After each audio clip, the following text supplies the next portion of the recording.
نبی اکرم صلی اللہ علیہ وسلم کے زمانے کا واقعہ ہے کہ ایک خاتون، غامدیہ خاتون، ان سے زنا ہو گیا، شدید ندامت ہوئی، خود آ کر اللہ کے رسول کے پاس اعتراف کیا کہ مجھ سے گناہ ہوا ہے، مجھے دنیا کی سزا دے کے پاک کر دیں۔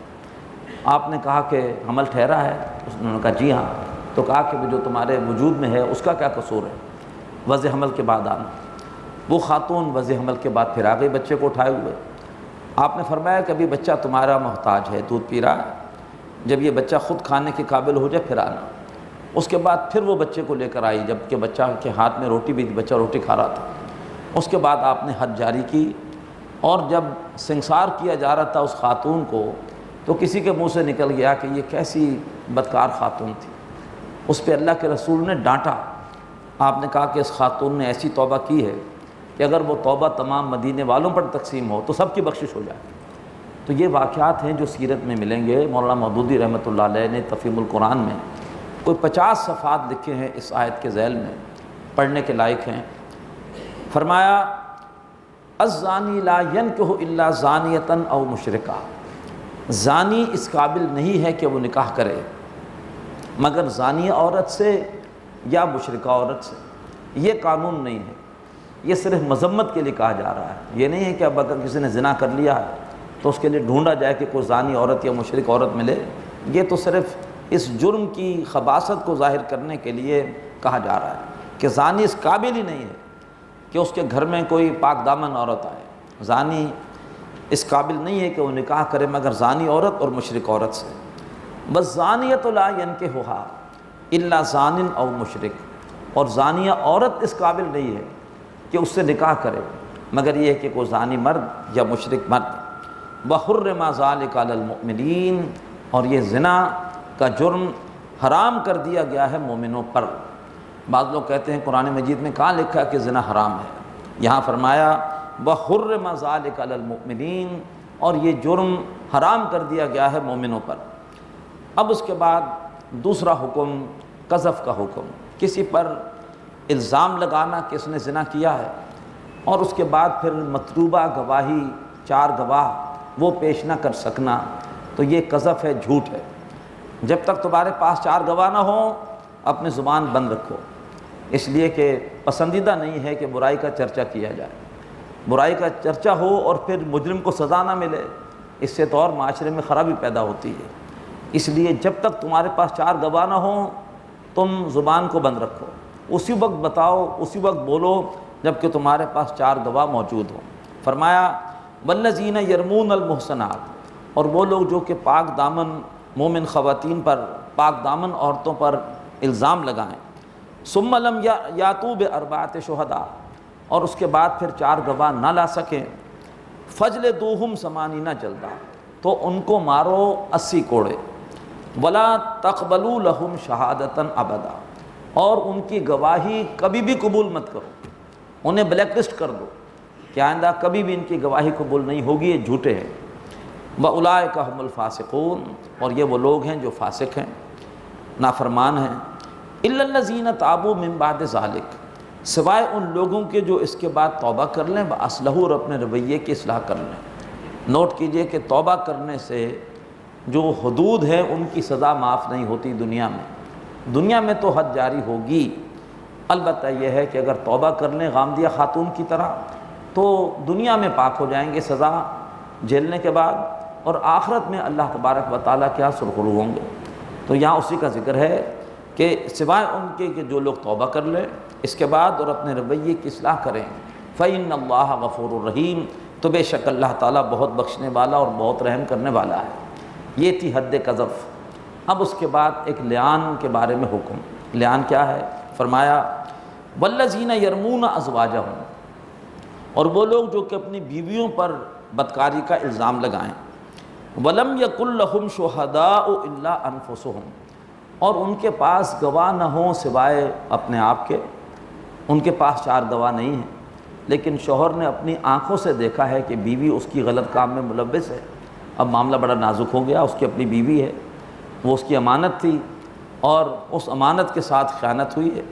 تو فرمایا کہ جو لوگ اپنی بیویوں کو الزام لگائیں اور ان کے پاس گواہ نہ ہوں، الا انفسہم، سوائے ان کے اپنے آپ کے، فشہادت احدہ، تو اب ایسا شخص عدالت میں جائے گا اور قاضی کے سامنے جا کر 4 مرتبہ گواہی دے گا۔ فشہادت احدہم، تو ان میں سے ایک کی گواہی ہوگی 4 شہادات باللہ، 4 مرتبہ اللہ کو گواہ بنا کر یہ کہنا، یہ قسم کھانا، انہ لمن الصادقین، کہ بے شک وہ سچوں میں سے ہے۔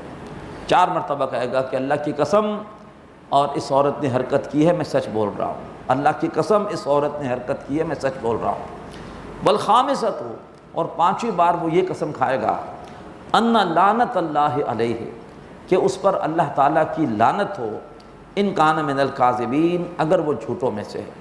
تو اگر اس نے قاضی کے سامنے 4 مرتبہ قسم کھائی کہ وہ سچا ہے، 5ویں مرتبہ قسم کھائی کہ اگر اس نے جھوٹ بولا ہے تو اس پہ لعنت ہو، تو اب اس کی بیوی کو مجرم قرار دیا جائے گا اور اس پہ حد جاری کر دی جائے گی۔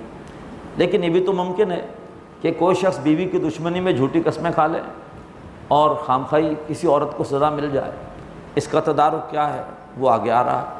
وَيَدْرَوْ عَنْهَا الْعَذَابَ، اور اس عورت سے سزا کو ہٹا دیا جائے گا، ان تشہد 4 شہادات باللہ، اگر وہ خاتون وہ 4 مرتبہ اللہ تبارک و تعالیٰ کو گواہ بنا کر یہ کہے کہ انہ لمن الکاذبین، کہ بے شک اس کا شوہر جھوٹوں میں سے ہے۔ والخامسۃ، اور 5ویں بار وہ خاتون یہ کہے، ان غضب اللہ علیہا، کہ اس پر اللہ تعالیٰ کا غضب ہو، ان کان من الکاذبین، اگر اس کا شوہر سچوں میں سے ہے، اپنے آپ کو بددعا دے کہ مجھ پہ اللہ کا غضب ہو اگر میرا شوہر سچوں میں سے ہے۔ تو اگر اس نے یہ قسمیں کھا لیں تو اس کے بعد سزا اس عورت سے ہٹا دی جائے گی۔ البتہ اب وہ دونوں ساتھ نہیں رہ سکتے۔ اب مرد کی غیرت کا تقاضا تو یہ ہے کہ اگر واقعی سچا ہے ایسی عورت کو طلاق دے دے، لیکن اگر فرض کی طلاق نہیں دیتا تو تب بھی قاضی کو یہ حق حاصل ہوگا کہ ان دونوں کے درمیان جدائی کرا دے۔ البتہ جو طلاق ہوگی یہ طلاق بائن ہوگی۔ طلاق بائن کا مطلب یہ ہے کہ دوبارہ نکاح کے ذریعے سے کسی وقت بھی وہ آپس میں رجوع کر سکتے ہیں، ملاپ کر سکتے ہیں۔ وَلَوْلَا فَضْلُ اللَّهِ عَلَيْكُمْ وَرَحْمَتُهُ، اور اگر اللہ تعالیٰ کا فضل تم پر نہ ہوتا اور اس کی رحمت تم پر نہ ہوتی۔ الفاظ بریکٹ میں محذوف ہیں، آگے آ جائیں گے۔ مَا زَكَىٰ مِنْكُمْ مِنْ أَحَدٍ أَبَدًا، تم میں سے کوئی ایک بھی پاکیزہ نہ رہ سکتا۔ جنسی اعتبار سے پاکیزہ وہی ہے جس کو اللہ نے پاکیزہ رکھا ہوا ہے، خود سے کوئی پاک نہیں رہ سکتا۔ حضرت یوسف علیہ السلام جیسا پیغمبر اللہ تبارک و تعالیٰ کے سامنے اپنی عاجزی کا اظہار کرتا ہے۔ جب بیگبات مصر نے ان پر ڈورے ڈالے تو وہ اللہ سے فریاد کرتے ہیں کہ اللہ تصرف انی کیدہن اصب الیہن واکم من الجاہلین، اگر اے اللہ تو نے ان کا فریب مجھ سے دور نہ کیا تو میں تو ان کی طرف مائل ہو جاؤں گا اور میں ہو جاؤں گا جاہلوں میں سے۔ تو اللہ تعالیٰ سے دعا کرنی چاہیے کہ اللہ تبارک و تعالیٰ ہمیں پاک رکھے، اللہ تبارک و تعالیٰ جنسی اعتبار سے ہمیں ہر گناہ سے بچائے، اللہ تعالیٰ ہماری اولادوں کو بچائے۔ اقبال نے اپنے بیٹے کے لیے دعا کی تھی، جاوید اقبال کے لیے، کہ حیا زمانے کی آنکھ میں نہیں باقی، خدا کرے رہے تیری جوانی بے داغ۔ تو اللہ تعالیٰ ہم سب کی عصمتوں کو بے داغ رکھے اور اللہ پاکیزگی کے ساتھ جو ہے وہ موت عطا فرمائے۔ وَأَنَّ اللَّهَ تَوَّابٌ حَكِيمٌ، اور بے شک اللہ تعالیٰ توبہ قبول کرنے والا اور بڑی حکمت والا ہے۔ اب اس کے بعد 2 رکوعوں میں اس اسکینڈل کا ذکر ہے، اس تہمت کا ذکر ہے جو حضرت عائشہ رضی اللہ تعالیٰ عنہ پر لگائی گئی۔ غزوہ بنی مستلق سے جب اللہ کے رسول واپس آ رہے تھے صلی اللہ علیہ وسلم، بخاری شریف کا یہ واقعہ ہے کہ ایک مقام پر آپ نے فجر کے بعد پڑاؤ کیا اور رات بھر اکثر سفر ہوتا تھا، ٹھنڈے وقت میں فجر کی نماز پڑھتے تھے اور فجر کی نماز کے لیے رکتے تھے، اور اس کے بعد نماز وغیرہ پڑھ کے پھر جب تک ابھی سورج نہیں نکلا چلتے رہتے تھے، اور جب ذرا دھوپ تیز ہوتی تھی پھر پڑاؤ کرتے تھے اور پھر رات بھر کی تھکن کی وجہ سے اس میں سو جاتے تھے۔ ایک موقع پر ایک جگہ پر فجر کے وقت پڑاؤ کیا، حضرت عائشہ رضی اللہ تعالیٰ عنہ وہ آپ کے ساتھ اس سفر میں شریک تھیں، جس اونٹ پر سوار تھیں، خادمین نے ہودج جس میں وہ سوار تھیں وہ اونٹ کو بٹھایا، ہودج زمین پر رکھا، آپ نکل گئیں اپنے ہودج سے اور ذرا دور گئیں تاکہ ضروریات سے فارغ ہو کر اور وضو وغیرہ کر کے پھر نماز پڑھ لیں، لیکن آپ کو وہاں پر دیر ہو گئی کہ آپ کا ایک ہار وہاں پر گر گیا، اس کو ڈھونڈتے رہی دیر ہو گئی۔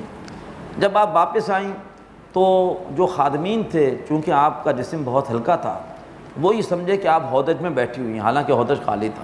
انہوں نے خالی ہودج اٹھایا، اونٹ پہ رکھا، قافلہ روانہ ہو گیا۔ اب جب آئیں دیکھا کہ قافلہ تو غائب ہے، قافلہ تو جا چکا ہے، تو آپ تھی بڑی سمجھدار، آپ نے سوچا کہ ضرور میری تلاش میں یہ لوگ واپس آئیں گے، تو آپ وہیں پر اپنی چادر اوڑھ کر بیٹھیں اور رات بھر جاگنے کی وجہ سے آپ کو نیند آ گئی۔ اللہ کے رسول صلی اللہ علیہ وسلم نے اپنے ایک صحابی، ان کی ذمہ داری لگا رکھی تھی کہ وہ قافلے کے پیچھے پیچھے چلتے تھے۔ وہ قافلے کے پیچھے پیچھے چلتے ہوئے آئے اور انہوں نے حضرت عائشہ کو دیکھا تھا حکم حجاب کے نزول سے پہلے، لہٰذا وہ پہچان گئے کہ حضرت عائشہ ہیں، تو انہوں نے آپ کو دیکھتے ہی کہا انا للہ و انا الیہ راجعون۔ اس سے ایک دم آپ کی آنکھ کھل گئی اور آپ کہتے ہیں میں نے اپنا چہرہ چھپا لیا۔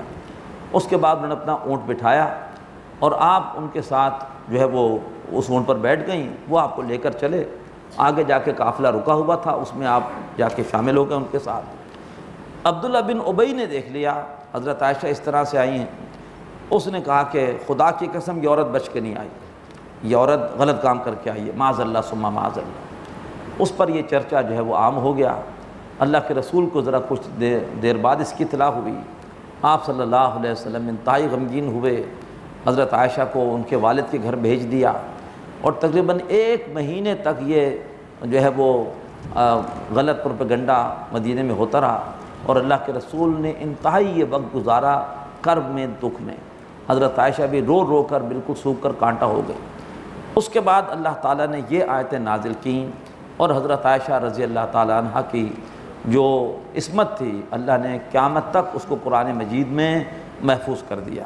فرمایا ان الذین جاءوا بالافک عصبۃ منکم، بے شک جن لوگوں نے ایک طوفان اٹھایا ہے وہ تم میں سے ایک جتھا ہے، ایک پورا منافقین کا، شرارتی لوگوں کا، فسادی لوگوں کا گروہ ہے۔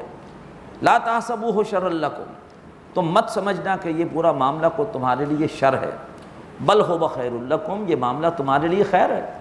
تمہاری صفوں میں جو کالی بھیڑیں تھیں وہ اس سے نمایاں ہوئیں، اور اللہ کی نیک بندی کی عصمت قیامت تک کے لیے اس کی گواہی قرآن میں ثبت ہوئی ہے۔ اور اسی وجہ سے اللہ تعالیٰ نے اس موقع پر جو حدود ہیں قذف کی اور زنا کی، اللہ نے وہ احکامات بھی نازل کر دی ہیں، تو وہ بھی خیر کے احکامات ہیں کہ جن کے ذریعے سے معاشرے میں گندگی کا خاتمہ ہوگا۔ تو فرمایا یہ نہ سمجھنا کہ یہ معاملہ تمہارے لیے شر ہے، بلکہ اس میں تمہارے لیے خیر ہے۔ لِكُلِّ امْرِئٍ مِّنْهُمْ مَا اكْتَسَبَ مِنَ الْإِثْمِ، اور جس کسی نے بھی اس میں کوئی گناہ اٹھایا ہے، جس کسی نے بھی اس افواہ کو پھیلانے میں، اس جھوٹ کو پھیلانے میں حصہ لیا ہے، اس کے لیے ایک گناہ لکھا جا چکا ہے۔ وَالَّذِي تَوَلَّىٰ كِبْرَهُ، اور وہ کہ جس نے اٹھایا ہے اس کا بڑا حصہ، وَالَّذِي تَوَلَّىٰ كِبْرَهُ مِنْهُمْ، اور ان میں سے جس نے اس گناہ کا بڑا حصہ اٹھایا ہے، جو اصل شیطانوں کا سردار ہے عبداللہ بن ابی، لہو عذاب عظیم، اس کے لیے بہت بڑا عذاب ہے۔ اب اس کے بعد کچھ سادہ لو مسلمان بھی اس جو ہے وہ غلط پروپیگنڈے میں سے متاثر ہو گئے تھے، اللہ تعالیٰ ان کو ڈانٹ رہے ہیں۔ لولا سمعتموہ، ایسا کیوں نہ ہوا جب کہ تم نے اس جھوٹ کو سنا۔ ظن المؤمنون والمؤمنات بانفسہم خیرا، تو مومن مردوں اور مومن عورتوں نے اپنے بارے میں اچھا گمان کیا ہوتا، وقالو، اور کہا ہوتا، ھذا افک مبین، کہ یہ بالکل واضح جھوٹ ہے۔ لولا جاءوا علیہ باربعۃ شہداء، وہ کیوں نہ اپنے اس جھوٹے دعوے پر 4 گواہ لے کر آئے۔ فاذ لم یاتوا بالشہداء، تو اگر وہ 4 گواہ لے کر نہیں آئے، فاولئک عند اللہ ھم الکاذبون، تو جان لو کہ وہ لوگ اللہ تعالیٰ کے نزدیک جھوٹے ہیں۔ ولولا فضل اللہ علیکم ورحمتہ فی الدنیا والآخرہ، اور اگر اللہ تعالیٰ کا فضل اور اس کی رحمت تمہارے شامل حال نہ ہوتی اس دنیا میں اور آخرت میں، فی الدنیا والآخرہ، لمسکم فیما افضتم فیہ عذاب عظیم، تو تم جس چیز میں پڑ گئے تھے اس کی وجہ سے تمہیں دردناک عذاب پہنچتا، بہت بڑا عذاب پہنچتا۔ استلقونہ بألسنتکم، جب کہ تم اس بات کو اپنی زبانوں پر لے رہے تھے، وتقولون بافواہکم ما لیس لکم بہ علم، اور تم اپنے منہوں سے وہ کچھ کہہ رہے تھے کہ جس کے لیے تمہارے پاس کوئی علم نہیں تھا۔ وتحسبونہ ہینا، اور تم اسے آسان سمجھ رہے تھے، ہلکا سمجھ رہے تھے۔ وَهُوَ عِندَ اللَّهِ عظیم، اور وہ چیز اللہ کے نزدیک بہت بڑی تھی۔ وَلَوْلَا إِذْ سَمِعْتُمُوهُ، اور ایسا کیوں نہ ہوا جب کہ تم نے اس بات کو سنا، قُلْتُمْ مَا يَكُونُ لَنَا أَن نَّتَكَلَّمَ بِهَذَا، تم کہتے کہ ہمارے لیے ہرگز جائز نہیں کہ ہم اس طرح کی بات کریں۔ سبحانک ھذا بہتان عظیم، جان لو تو تم یہ کہتے کہ پاک ہے اللہ تبارک و تعالی، اور یہ تو واضح بہتان ہے جو لگایا جا رہا ہے، بہت بڑا بہتان ہے جو لگایا جا رہا ہے۔ یعظکم اللہ ان تعودوا لمثلہ ابدا، اللہ تمہیں نصیحت کرتا ہے کہ تم آئندہ کبھی بھی دوبارہ اس طرح کی حرکت نہ کرنا، ان کنتم مومنین، اگر تم مومن ہو۔ ویبین اللہ لکم الآیات، اور اللہ تمہارے لیے اپنی آیتیں واضح کرتا ہے، اللہ تعالیٰ تمہارے لیے آیات واضح کرتا ہے۔ واللہ علیم حکیم، اور اللہ سب کچھ جاننے والا اور کمال حکمت والا ہے۔ بارک اللہ لی ولکم فی القرآن العظیم، ونفعنی وإیاکم بالآیات والذکر الحکیم۔ هذا القرآن يوحدنا لطريق الخير يوجهنا، هذا بلاغ للناس، یہ قرآن لوگوں کے لیے اللہ کا پیغام ہے۔ هذا القرآن يوحدنا لطريق الخير يوجهنا، الله تعالى أنزله ورسول الله معه، نحمدہ ونصلی علی رسولہ الکریم، اما بعد فاعوذ باللہ من الشیطان الرجیم، بسم اللہ الرحمن الرحیم۔ ان الذین یحبون ان تشیع الفاحشۃ فی الذین آمنوا لہم عذاب علیم فی الدنیا والآخرہ واللہ یعلم وانتم لا تعلمون۔ صدق اللہ العظیم۔ رب اشرح لی صدری ویسر لی امری واحلل عقدۃ من لسانی یفقہوا قولی، آمین یا رب العالمین۔ محترم حضرات اور معزز خواتین، سورۃ النور کے دوسرے رکوع میں پس منظر میں اس بہتان کا ذکر ہے جو غزوہ بنی مصطلق سے واپسی پر سن 6 ہجری میں عبداللہ بن ابی رئیس المنافقین نے جناب ام المومنین حضرت عائشہ صدیقہ رضی اللہ تعالیٰ عنہ پر لگایا تھا۔ اللہ نے حضرت عائشہ صدیقہ رضی اللہ تعالیٰ عنہ کی عصمت کی گواہی اس رکوع میں دی، اور اس کے بعد اللہ تبارک و تعالیٰ ہمیں قیامت تک کے لیے ایک بڑی اہم ہدایت عطا فرما رہے ہیں۔ ارشاد باری تعالیٰ ہے، ان الذین یحبون ان تشیع الفاحشۃ فی الذین آمنوا، بے شک وہ لوگ جو پسند کرتے ہیں کہ پھیلے فحاشی اہل ایمان میں، لہم عذاب علیم فی الدنیا والآخرہ، ایسے بدبختوں کے لیے دنیا اور آخرت میں دردناک عذاب ہے۔ حدیث میں آتا ہے کہ حیا اور ایمان ایک ساتھ ہوتے ہیں، ایک اٹھ جائے تو دوسری شے بھی اٹھ جاتی ہے، تو گویا بے حیائی ایمان کی ضد ہے۔ تو اللہ تعالیٰ چاہتا ہے کہ لوگوں میں ایمان پیدا ہو۔ اب جو لوگ چاہتے ہیں کہ لوگوں میں بے حیائی پھیلے تو وہ گویا ایمان کو ختم کرنے کے در پہ ہوتے ہیں۔ جو اللہ تعالیٰ کی چاہت ہے وہ اس کی مخالفت کرتے ہیں۔ اللہ چاہتا ہے ایمان پیدا ہو، اور وہ لوگوں کے اندر سے حیا ختم کر کے، بے حیائی پیدا کر کے، گویا ان کو ایمان سے محروم کر کے اللہ تعالیٰ کے خلاف محاذرائی کرتے ہیں۔ اللہ جو کچھ چاہتا ہے اس میں رکاوٹ ڈالتے ہیں۔ فرمایا کہ ایسے بدبختوں کے لیے دردناک عذاب ہے جو اہل ایمان میں فحاشی کی اشاعت کو پسند کریں۔ اب ذرا غور کیجئے کہ اس وقت یہ جرم کتنے بڑے پیمانے پر ہو رہا ہے، اور آج ہماری اکثریت اس جرم کے اندر ملوث ہے۔ بے پردگی کے ذریعے سے اس جرم کو ہم انجام دے رہے ہیں۔ ایک خاتون اگر گھر سے نکلتی ہے بے پردہ، پھر مزید یہ کہ ذرا بن ٹھن کر سج کر نکلتی ہے، معاشرے میں کیا چیز پھیلا رہی ہے، معاشرے میں کیا پیغام دے رہی ہے، اسے دیکھ کر مردوں کے جذبات پر کیا اثر ہوتا ہے، ذرا خود سوچئے۔ اور پھر بڑے جو ہے وہ نیم برہنہ لباس میں، پہلے یہ ہوتا تھا کہ کم از کم سر پہ دوپٹہ ہوتا تھا، دوپٹہ تو خیر بہت دور کی بات ہے، اب دوپٹہ تو دکیا انوثیت کی علامت ہے معاذ اللہ۔ اب تو یہ ہے کہ سر بھی کھلا، اور اب تو پوری کی پوری آستینیں غائب، سلیو لیس لباس، اور اس کے ساتھ جو ہے وہ سینہ بھی کھلا ہوا۔ مسلمانوں کی مائیں اور بیٹیاں ہیں، اور وہ اس طرح سے بازاروں میں اگر نکل رہی ہیں، گھروں سے باہر نکل رہی ہیں، کیا معاشرے کو پیغام دے رہی ہیں، کیا چیز پھیلا رہی ہیں۔ اسی طریقے پر یہ اخبارات یہ کافر اس کے مالک نہیں ہیں، مسلمان اس کے مالک ہیں۔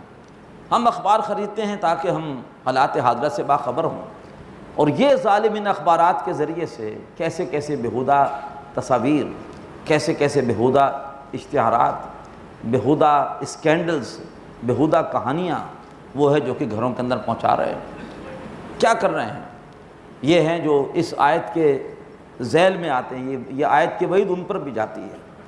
اسی طریقے پر الیکٹرانک میڈیا، اس کے ذریعے سے موسیقی اور ڈرامے اور فلمیں اور بیہودہ اشتہارات، وہ سب کے سب نشر کرنے والے کون ہیں؟ مسلمان ہیں۔ ان اشتہارات میں، ڈراموں میں کام کرنے والے مسلمان، انہیں لکھنے والے مسلمان، انہیں پروڈیوس کرنے والے مسلمان، اور انہیں اپنے گھر تک لانے والے مسلمان، ہم سب شریک ہیں اس میں۔ اگر میرے گھر پر بیہودہ رسالہ آ رہا ہے تو میں مجرم ہوں، اور اگر میرے گھر پر ٹیلی ویژن کے ذریعے سے یا نیٹ کے ذریعے سے اگر گندگی دیکھی جا رہی ہے تو میں مجرم ہوں۔ اور پھر ایسے بھی لوگ دیکھے ہیں کہ بظاہر بڑی بڑی داڑیاں ہیں، بڑے بڑے ان کے جو ہے وہ کاروبار ہیں، اور انہی کی کمپنیوں کے ہورڈنگز کے اوپر انتہائی بیہودہ تصویریں ہیں۔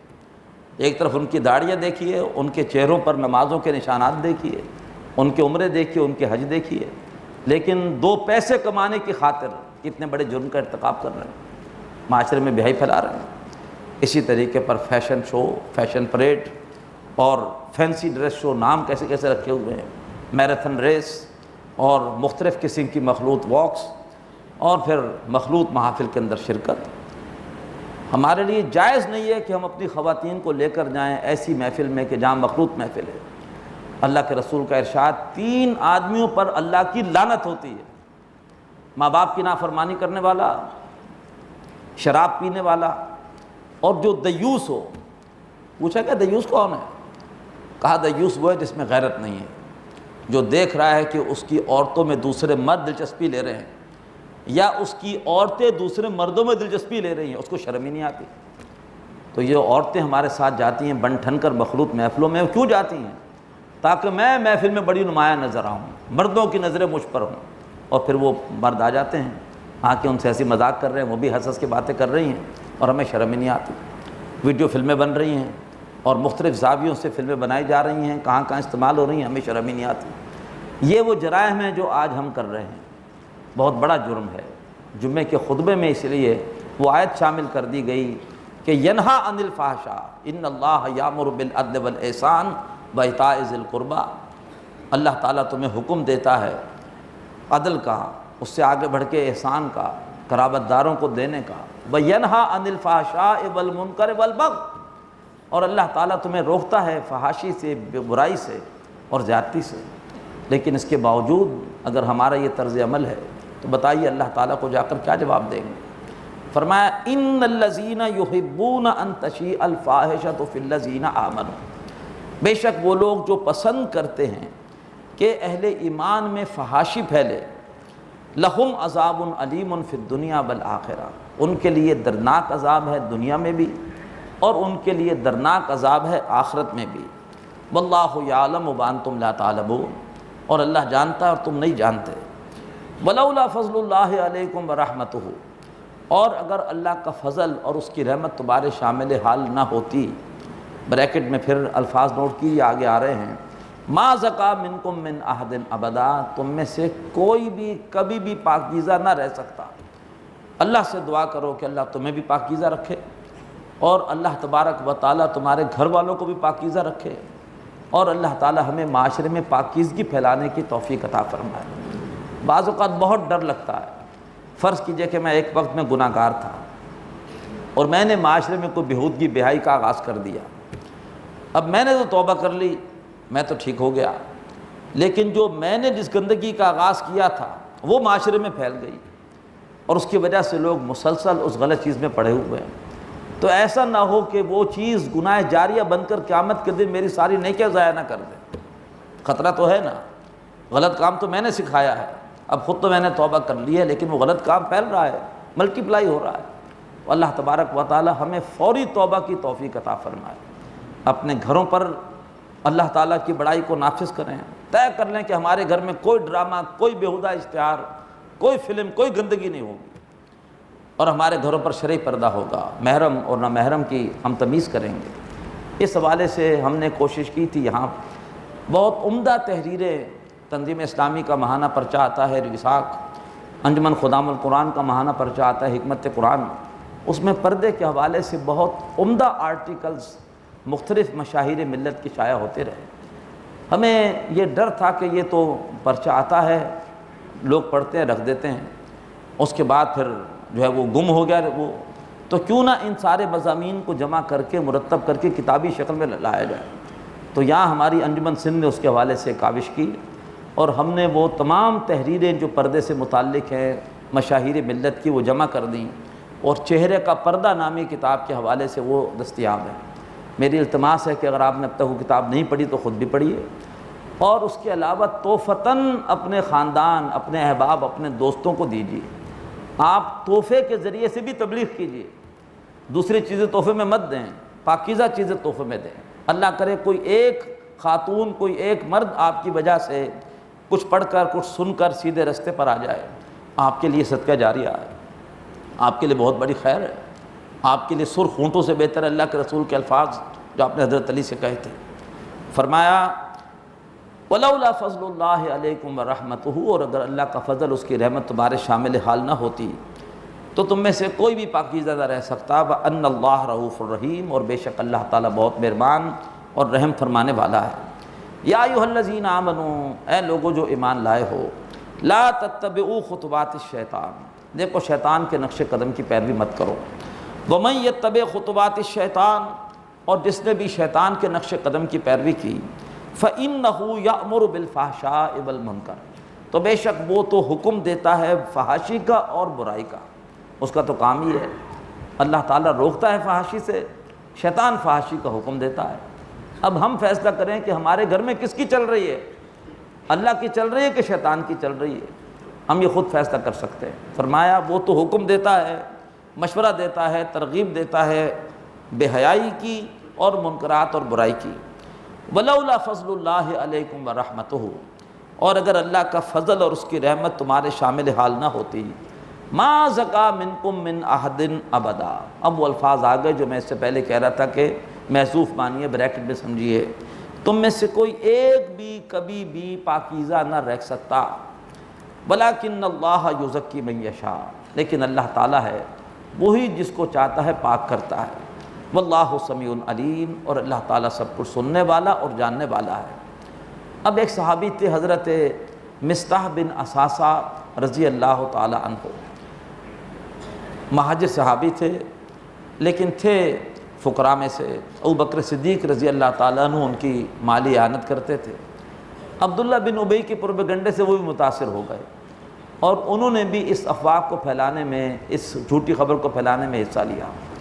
ابوبکر صدیق ناراض ہوئے اور آپ نے کہا کہ میں آئندہ اس کی مالی مدد اب نہیں کروں گا۔ اس پر اللہ تبارک و تعالیٰ نے ابوبکر صدیق رضی اللہ تعالیٰ عنہ کو متوجہ فرمایا وَلَا يَأْتَلِ أُولُو الْفَضْلِ مِنْكُمْ، اور قسم نہ کھائیں تم میں سے وہ لوگ جو صاحب فضل ہے، صاحب حیثیت ہے، مالدار ہیں، وسعت ہے، اور جو وسعت رکھنے والے ہیں، مالی اعتبار سے گنجائش رکھنے والے ہیں، ان یؤتوا اولی القربی والمساکین والمہاجرین فی سبیل اللہ، کہ وہ نہیں دیں گے قرابت داروں کو اور محتاجوں کو، والمہاجرین فی سبیل اللہ، اور ایسے لوگوں کو جنہوں نے اللہ کی راہ میں ہجرت کی ہے۔ ایسی قسم نہ کھائیں کہ ہم آئندہ ان محتاجوں کی اور ان قرابت داروں کی اور اللہ کی راہ میں ان ہجرت کرنے والوں کی مدد نہیں کریں گے۔ وَلْيَعْفُوا وَلْيَصْفَحُوا، انہیں چاہیے کہ معاف کریں اور درگزر کریں۔ اَلَا تُحِبُّونَ، ارے کیا تم پسند نہیں کرتے ان یغفر اللہ لکم، کہ اللہ تعالیٰ تمہیں معاف کرے۔ ان الفاظ نے ابوبکر صدیق کو ہلا دیا کہ کیا تم پسند نہیں کرتے کہ اللہ تعالیٰ تمہیں معاف کرے۔ ایک دم پکار اٹھے، بلا یا ربنا انا نحب، بلا یا ربنا انا نحب، بلا یا ربنا انا نحب، اے ہمارے رب کیوں نہیں ہم پسند کرتے، ہم پسند کرتے ہیں۔ اور اس کے بعد انہوں نے دوبارہ حضرت مصطح رضی اللہ تعالیٰ عنہ کے ساتھ مالی تعاون پھر سے جاری کر دیا۔ واللہ غفور الرحیم، اور اللہ بہت بخشنے والا اور رحم فرمانے والا ہے۔ ان الذین یرمون المحصنات الغافلات المؤمنات، بے شک وہ لوگ جو کہ پاک دامن اور بھولی بالی بے خبر مومن عورتوں پر جھوٹا الزام لگاتے ہیں، لعنوا فی الدنیا والآخرہ، ان پر لعنت کی گئی دنیا میں بھی اور آخرت میں بھی۔ عبداللہ بن ابی پر قیامت تک لعنت ہوتی رہے گی۔ جو ہمارے دشمن ہیں وہ بھی اس کے حق میں کوئی اچھا کلمہ نہیں کہیں گے۔ یہ ہے اللہ کی طرف سے پھٹکار، یہ ہے، ورنہ ہمارے دشمن ممکن ہے کہ ہمیں جو ہے وہ اذیت دینے کے لیے ابو جہل کی تعریف میں کوئی نہ کوئی مضامین لکھنا شروع کر دیتے، یا عبداللہ بن ابی کی تعریف میں کچھ نہ کچھ جو ہے وہ تقریبات منعقد کرنا شروع کر دیتے تاکہ مسلمانوں کو تکلیف پہنچے۔ لیکن ایسی پھٹکار ہے ابو جہل ہو یا عبداللہ بن ابی ہو کہ رہتی دنیا تک ان پر لعنت ہوتی رہے گی، کوئی ان کے حق میں کلمہ خیر نہیں کہے گا، اور آخرت میں تو لعنت ہوگی۔ فرمایا ایسے لوگوں پر دنیا اور آخرت میں لعنت ہے، وَلَهُمْ عَذَابٌ عَظِيمٌ، اور ایسے لوگوں کے لیے بڑا عذاب ہے۔ یوم تشہد علیہم السنتہم، اس روز یعنی روز قیامت ان کے خلاف گواہی دیں گی ان کی زبانیں، بأیدیہم، اور ان کے ہاتھ، بأرجلہم، اور ان کے پاؤں، بما کانوا یعملون، اس عمل کے بارے میں جو کہ وہ کرتے رہے۔ یومئذ یوفیہم اللہ دینہم الحق، اس روز اللہ تعالیٰ انہیں پورا صحیح بدلہ ان کا ان کو دے دے گا۔ وَيَعْلَمُونَ، اور وہ جان لیں گے، ان اللہ هو الحق المبین، کہ بے شک اللہ تبارک و تعالیٰ ہی واضح حق ہے۔ اب اس کے بعد پھر ایک اخلاقی بات آ رہی ہے، کوئی حکم نہیں آ رہا۔ الخبیثات للخبیثین، خبیث عورتیں خبیث مردوں ہی کے لیے ہیں، یعنی خبیث عورتیں اسی لائق ہیں کہ ان کی شادی خبیث مردوں سے ہو۔ والخبیثون للخبیثات، اور جو خبیث مرد ہیں، گندے کردار کے مرد ہیں، وہ اسی لائق ہیں کہ ان کے حصے میں خبیث عورتیں آئیں، ان کی بیویاں خبیث عورتیں بنیں۔ اس کے برعکس والطیبات للطیبین، جو پاکیزہ عورتیں ہیں وہ پاکیزہ مردوں کے لیے ہیں، والطیبون للطیبات، اور جو پاکیزہ مرد ہیں وہ پاکیزہ عورتوں کے لیے ہیں۔ اور بعض حضرات نے ترجمہ کیا کہ خبیث سے مراد یہاں بری باتیں ہیں، لطیفے بیہودہ قسم کے مذاق، گالیاں، فحش باتیں، بعض لوگوں کے تکیہ کلام میں گالیاں ہوتی ہیں، تو فرمایا کہ یہ فحش اور گندی اور بیہودہ باتیں یہ خبیث لوگوں کے لیے ہیں، اور خبیث لوگ ہیں ہی اس لیے کہ وہ اسی قسم کے جو ہے وہ فضول اور جو ہے وہ بیہودہ گوئی کرتے رہے۔ البتہ جو نیک لوگ ہیں وہ ہمیشہ اچھی بات کریں گے، پاکیزہ بات کریں گے، ستھری بات کریں گے، اور وہ اسی قابل ہیں کہ ان کے لیے ستھری باتیں ہوں۔ دونوں ترجمے کیے گئے۔ اولئک مبرؤون مما یقولون، یہ جو پاکیزہ مرد اور عورتیں ہیں یہ بری ہیں ان جھوٹی باتوں سے جو وہ لوگ کر رہے ہیں، منافقین کر رہے ہیں۔ لہم مغفرۃ ورزق کریم، ایسے لوگوں کے لیے بخشش بھی ہے اور عزت والی روزی بھی ہے۔ یا ایھا الذین آمنوا، اب اس کے بعد سورۃ النور میں گھر کے اندر کے پردے کے احکامات شروع ہو رہے ہیں 4 رکوع سے۔ سب سے پہلے گھروں میں داخلے کے حوالے سے آداب۔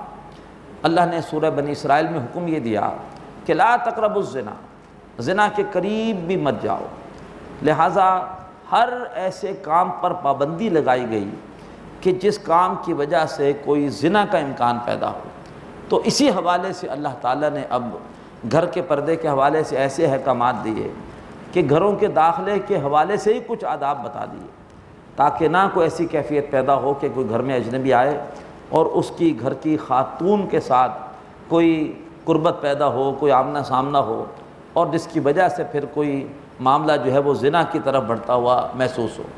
فرمایا یا ایھا الذین آمنوا، اے لوگو جو ایمان لائے ہو، لا تدخلوا بیوتا غیر بیوتکم، نہ داخل ہو ایسے گھروں میں جو تمہارے اپنے گھر نہ ہوں، یعنی دوسروں کے گھروں میں داخل مت ہو، حتی تستانسوا، جب تک کہ تم اپنی پہچان نہ کرا لو، وتسلموا علی اہلہا، اور جو گھر والے ہیں تم ان کو سلام نہ پیش کر دو۔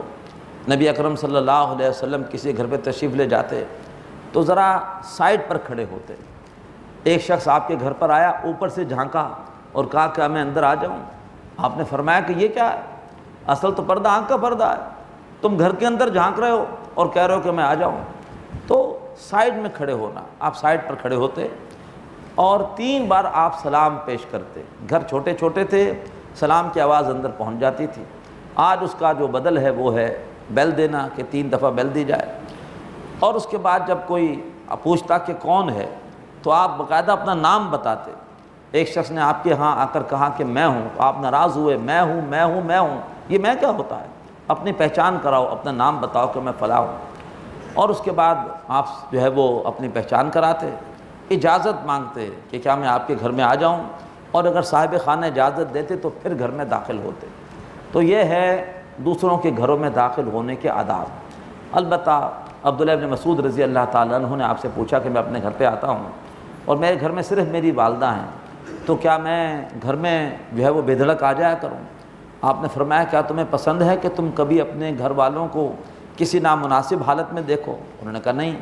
تو پھر کہا کہ اپنے گھر میں بھی ذرا زور سے قدم مارنا، ذرا کھانسی کر لینا، تاکہ گھر والوں کو احساس ہو جائے کہ کوئی آ رہا ہے، اور اگر کسی نامناسب حالت میں ہوں تو وہ فوراً جو ہے وہ اپنے آپ کو درست کر لیں۔ تو اپنے گھر کے حوالے سے بھی احتیاط ضروری ہے۔ لیکن یہاں پر قرآن مجید کا حکم دوسروں کے گھروں میں داخل ہونے کے حوالے سے یہ ہے کہ نمبر 1 اپنی پہچان کراؤ، اور نمبر 2 جو بھی وہ گھر والے ہیں ان کو سلامتی کی دعا دو، سلام پیش کرو۔ ذالکم خیر لکم لعلکم تذکرون، یہی تمہارے لیے بہتر ہے اگر تم ان باتوں کو یاد رکھو۔ فإن لم تجدوا فیہا احدا، پھر اگر تم اس گھر میں کسی کو نہ پاؤ، فلا تدخلوها حتی یؤذن لکم، تو پھر اس گھر میں مت داخل ہو جب تک کہ تمہیں اجازت نہ دی جائے۔ کسی اور کے گھر میں محسوس ہو گھر میں کوئی نہیں ہے، چاہے دروازہ کھلا ہو بھی ہو تب بھی مت داخل ہو جب تک کہ تمہیں اجازت نہ دی جائے۔ وَإِن قِيلَ لَكُمُ ارْجِعُوا فَارْجِعُوا، اور اگر تم سے کہا جائے کہ بھئی آپ واپس چلے جائیں، میں اس وقت آپ کو ٹائم نہیں دے سکتا، تو لوٹ جایا کرو۔ اگر تو آپ نے پہلے سے صاحب خانہ سے وقت طے کیا ہوا تھا تو پھر تو آپ حقدار ہیں کہ وہ آپ کو وقت دے۔ آپ اگر اچانک پہنچ گئے تو ممکن ہے کہ اس کی پہلے سے کوئی کمٹمنٹ ہو، اس کے پہلے سے کوئی مصروفیت ہو، تو ہمیں ہرگز غصہ نہیں آنا چاہیے کہ یہ صاحب جو ہے وہ بہت بڑے بنتے ہیں، دیکھیے اب میں ملنے کے لیے اتنی دور سے آیا اور مجھے وقت ہی نہیں دے رہے۔ فرمایا قطعاً ناراض مت ہو، فرمایا اگر تم سے کہا جائے کہ لوٹ جاؤ تو لوٹ جایا کرو، هو ازکی لکم، یہ تمہارے لیے زیادہ پاکیزہ ہے۔ واللہ بما تعملون علیم، اور جو کچھ تم کر رہے ہو اللہ تبارک و تعالیٰ کو اس کا علم ہے۔ لیس علیکم جناح، تم پر کوئی گناہ نہیں ہے، ان تدخلوا بیوتا غیر مسکونہ، کہ تم کسی ایسے گھر میں داخل ہو کہ جو آباد نہیں ہے۔ یہ تو اصل میں آباد گھروں کے حوالے سے مخلوط جو ہے وہ معاشرت کو روکنا ہے۔ جہاں عورتیں بھی ہیں تو ایسا نہ ہو کہ تم اندر چلے جاؤ اور پھر جو ہے وہ ان عورتوں کے ساتھ تمہارا آمنا سامنا ہو۔ کوئی ایسا گھر ہے کہ جہاں پر کوئی رہتا نہیں ہے، فیہا متاع لکم، اور اس میں تمہارے فائدے کا کوئی سامان ہے، کوئی پبلک پلیس ہے، کوئی بازار ہے، کسی گھر میں کوئی جو ہے وہ مارکیٹ ہے، کوئی بازار ہے، کوئی اور دفتر وغیرہ ہے، تو فرمایا کہ کوئی گناہ نہیں ہے اگر تم ایسے گھر میں داخل ہو کہ جہاں پر کوئی رہتا نہیں اور جہاں پر تمہارے کو فائدے کا سامان ہے۔ تو ایسے گھروں کے لیے اتنے آداب نہیں، وہاں تو انسان بے دھڑک داخل ہو سکتا ہے جہاں پر کہ کوئی فیملی نہیں رہتی۔ واللہ یعلم ما تبدون وما تکتمون، اور اللہ تعالیٰ جانتا ہے جو کچھ کہ تم ظاہر کرتے ہو اور جو کچھ کہ تم چھپاتے ہو۔ قل للمؤمنین یغضوا من ابصارہم، اے نبی کہیے مومن مردوں سے کہ اپنی نگاہوں کو نیچا رکھیں۔ ایک تو نگاہ نیچی رکھنی ہے، نامحرم کو نہیں دیکھنا۔ اللہ کے رسول کا ارشاد، اے علی جو پہلی نگاہ اتفاقاً پڑ جائے وہ معاف ہے، اس کے بعد اگر کوئی نگاہ ڈالی جان بوجھ کر تو اس پر پکڑ ہوگی، وہ آنکھوں کا زنا ہے۔ لیکن گھر میں بھی نگاہیں نیچی رکھنی ہیں، اس لیے کہ ٹھیک ہے آپ بھائی ہیں، دوسری آپ کی جوان بہن ہے، بڑا پاکیزہ رشتہ ہے، لیکن بہرحال آپ مرد ہیں وہ عورت ہے، لہٰذا وہ تو نزاکت والا معاملہ ہے، تو گھر میں بھی نگاہوں کو نیچا رکھا جائے۔ قل للمؤمنین یغضوا من ابصارہم ویحفظوا فروجہم، اور اپنی شرمگاہوں کی حفاظت کریں۔ اس کے 2 مفہوم ہیں، ایک یہ ہے کہ شرمگاہ کا غلط استعمال نہ ہو۔ سورہ مومنون اس سے جو قبل صورت ہے اس میں الفاظ آ گئے کہ شرمگاہ کا استعمال جائز ہے صرف بیوی کے لیے، اور جب قرآن نازل ہو رہا تھا تو اس وقت ایک اور شکل بھی تھی، جو ہے ایک مالک اپنی کنیز سے بھی تعلق قائم کر سکتا ہے، تو شرمگاہ کی حفاظت کریں۔ اور اس کا دوسرا مفہوم یہ بھی ہے کہ اپنی شرمگاہ کو چھپائیں، اپنے ستر کو چھپائیں۔ مرد کا ستر ہے ناف سے لے کر اور گھٹنوں سمیت جسم کا حصہ، اسے ہر صورت میں چھپانا ہے۔ ہمیں ان چیزوں کا علم ہی نہیں ہے، لہذا ہم بعض اوقات دیکھتے ہیں کہ لوگ گرمیوں میں رات کو نیکر پہن کے سو رہے ہیں اور صبح اٹھ کر اس کے ساتھ ہی گھر سے باہر بھی نکل گئے ہیں۔ بچوں کو اسکول چھوڑنے جا رہے ہیں، نیکر پہنی ہوئی ہے اور بچے کو اسکول چھوڑنے جا رہے ہیں۔ پکنک پہ جا رہے ہیں، نہانا تو وہاں جا کر سوئمنگ وہاں کرنی ہے اور یہیں سے نیکر پہن لیے۔ جاگنگ ہو رہی ہے صبح صبح اور نیکر پہن کے پارکوں میں اور ساحل سمندر پر دوڑ رہے ہیں۔ گھر کی صفائی کرنی ہے تو نیکر پہنی ہوئی ہے، صفائی ہو رہی ہے، گاڑی دھوئی جا رہی ہے، نیکر پہنی ہوئی ہے۔ منع ہے، حرام ہے، غلط ہے۔ اسی طریقے پر عورت کا ستر عورت سے یہی ہے، ایک عورت نے دوسری عورت سے ناف سے لے کے گھٹنوں تک کا جسم کا حصہ چھپانا ہے۔ باقی جو عورت کا ستر اپنے محرم مردوں سے ہے، اپنے والد سے، اپنے جوان بیٹے سے، اپنے جوان بھائی سے، ماموں سے، چچا سے، جو اس کے محرم ہے جن سے اس کی شادی نہیں ہو سکتی، ان سے ان کا ستر یہ ہے کہ چہرہ، دونوں ہاتھ اور ایک روایت کے مطابق دونوں پاؤں، اس کے علاوہ پورا جسم ان سے چھپائے گی۔ سر کے بال بھی اپنے والد سے چھپائے گی، اپنے جوان بھائی سے چھپائے گی، جوان بیٹے سے چھپائے گی۔ تو محرم مردوں کے حوالے سے ستر ہے، اجنبی مردوں کے حوالے سے حجاب ہے، جس کا ذکر سورہ احزاب میں آئے گا۔ تو فرمایا کہ مومن مردوں کو حکم دیجئے اے نبی صلی اللہ علیہ وآلہ وسلم کہ وہ اپنی نگاہوں کو نیچا رکھیں اور اپنی شرمگاہوں کی حفاظت کریں۔ ذالک ازکیٰ لہم، یہ ان کے لیے زیادہ ستھرا ہے۔ ان اللہ خبیر بما یصنعون، اور بے شک اللہ تبارک و تعالی جانتا ہے، باخبر ہے جو بھی وہ کاریگری کر رہے ہیں۔ بارک اللہ لی ولکم فی القرآن العظیم ونفعنی وإیاکم بالآیات والذکر الحکیم۔ هذا القرآن يوحدنا لطريق الخير يوجهنا هذا بلاغ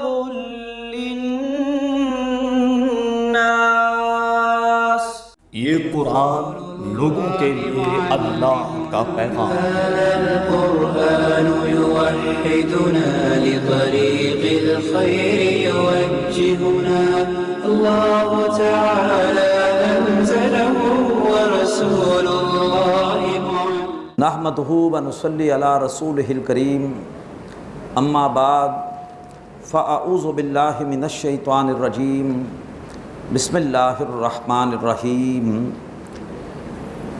وَقُلْ لِلْمُؤْمِنَاتِ يَغْضُضْنَ مِنْ أَبْصَارِهِنَّ وَيَحْفَظْنَ فُرُوجَهُنَّ صدق اللہ العظیم۔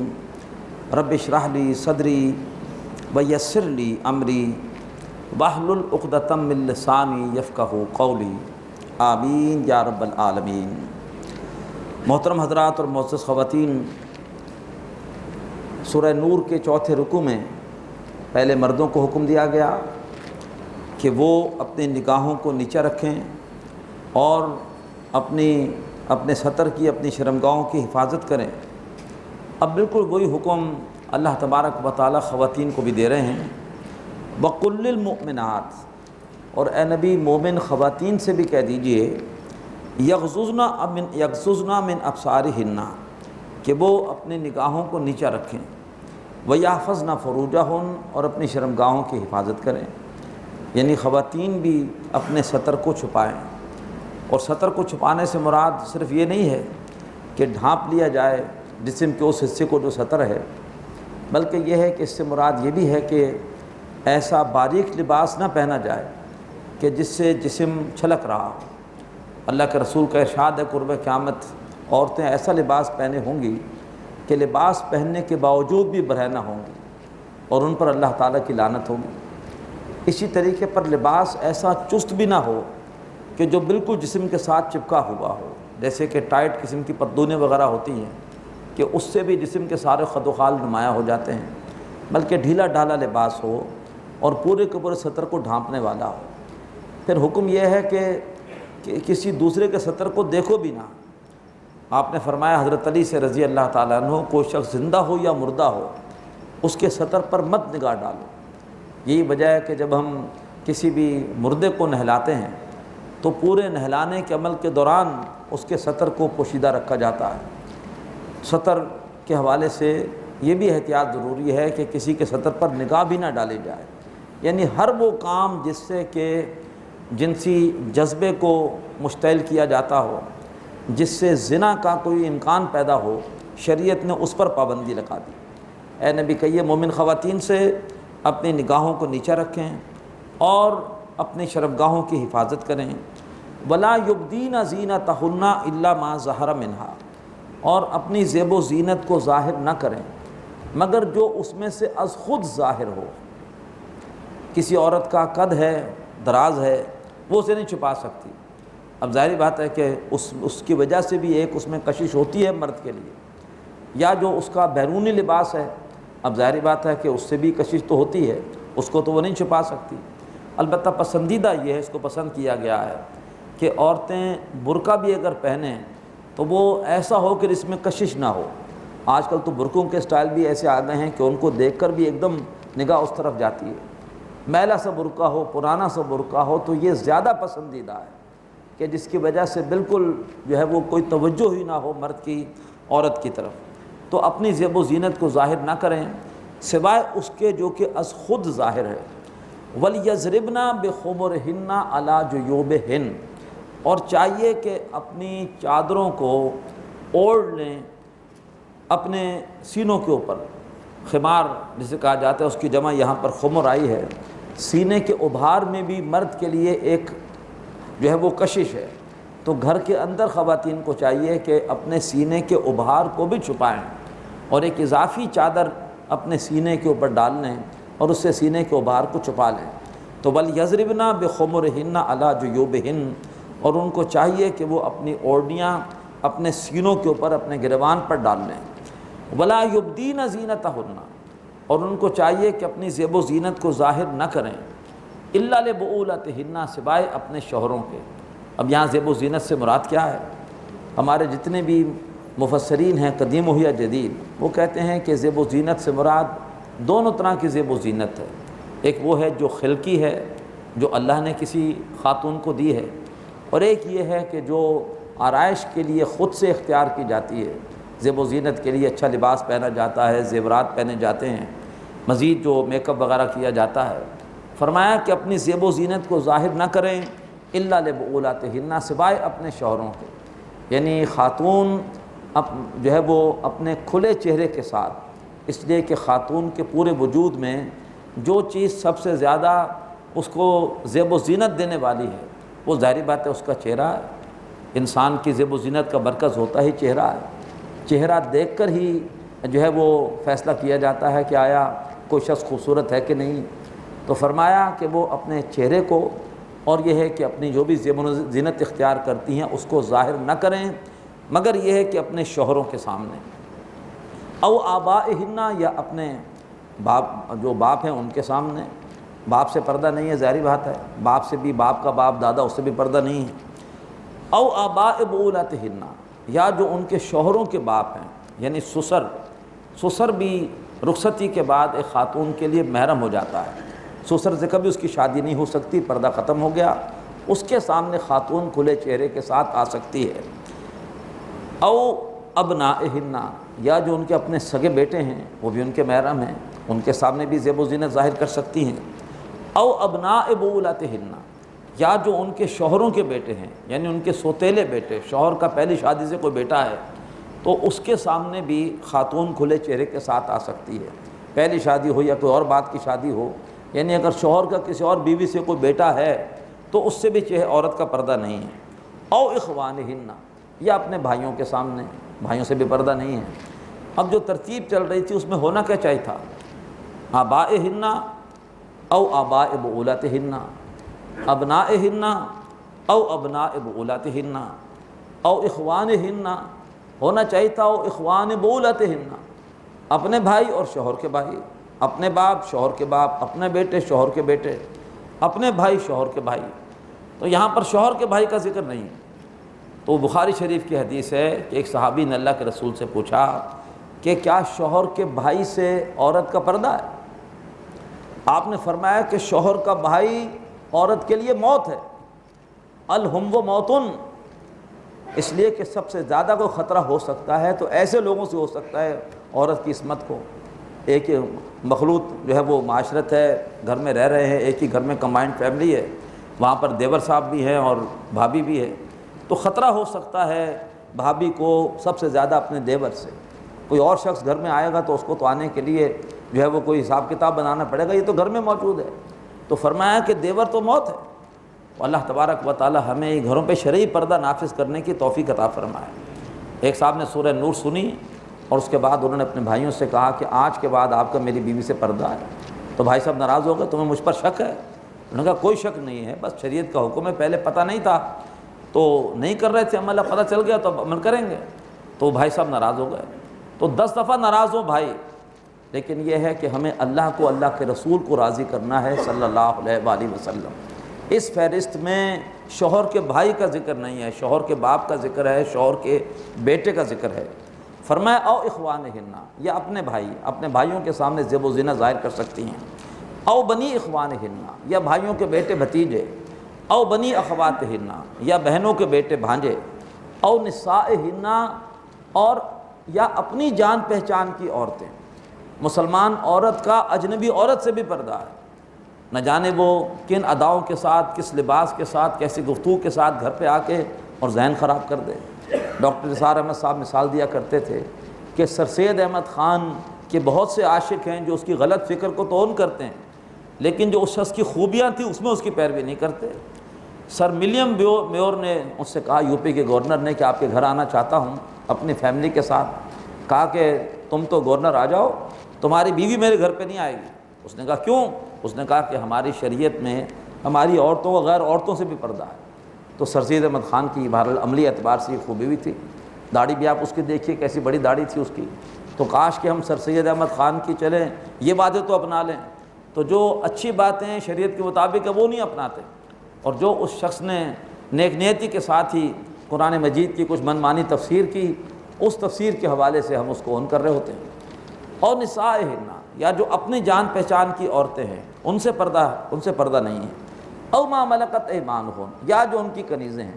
کنیز ممکن ہے کہ وہ غیر عورت بھی ہو، لیکن وہ گھر پہ کنیز بن کر آ گئی، خادمہ بن کر آ گئی، تو اس سے پردہ نہیں، وہ تو ہے ہی ماتحت، لہذا اس سے پردہ نہیں ہوگا۔ اب التابعین غیر اولی الاربۃ من الرجال، یا مردوں میں سے وہ کہ جن کو عورتوں کے معاملات سے سروکار نہیں رہا۔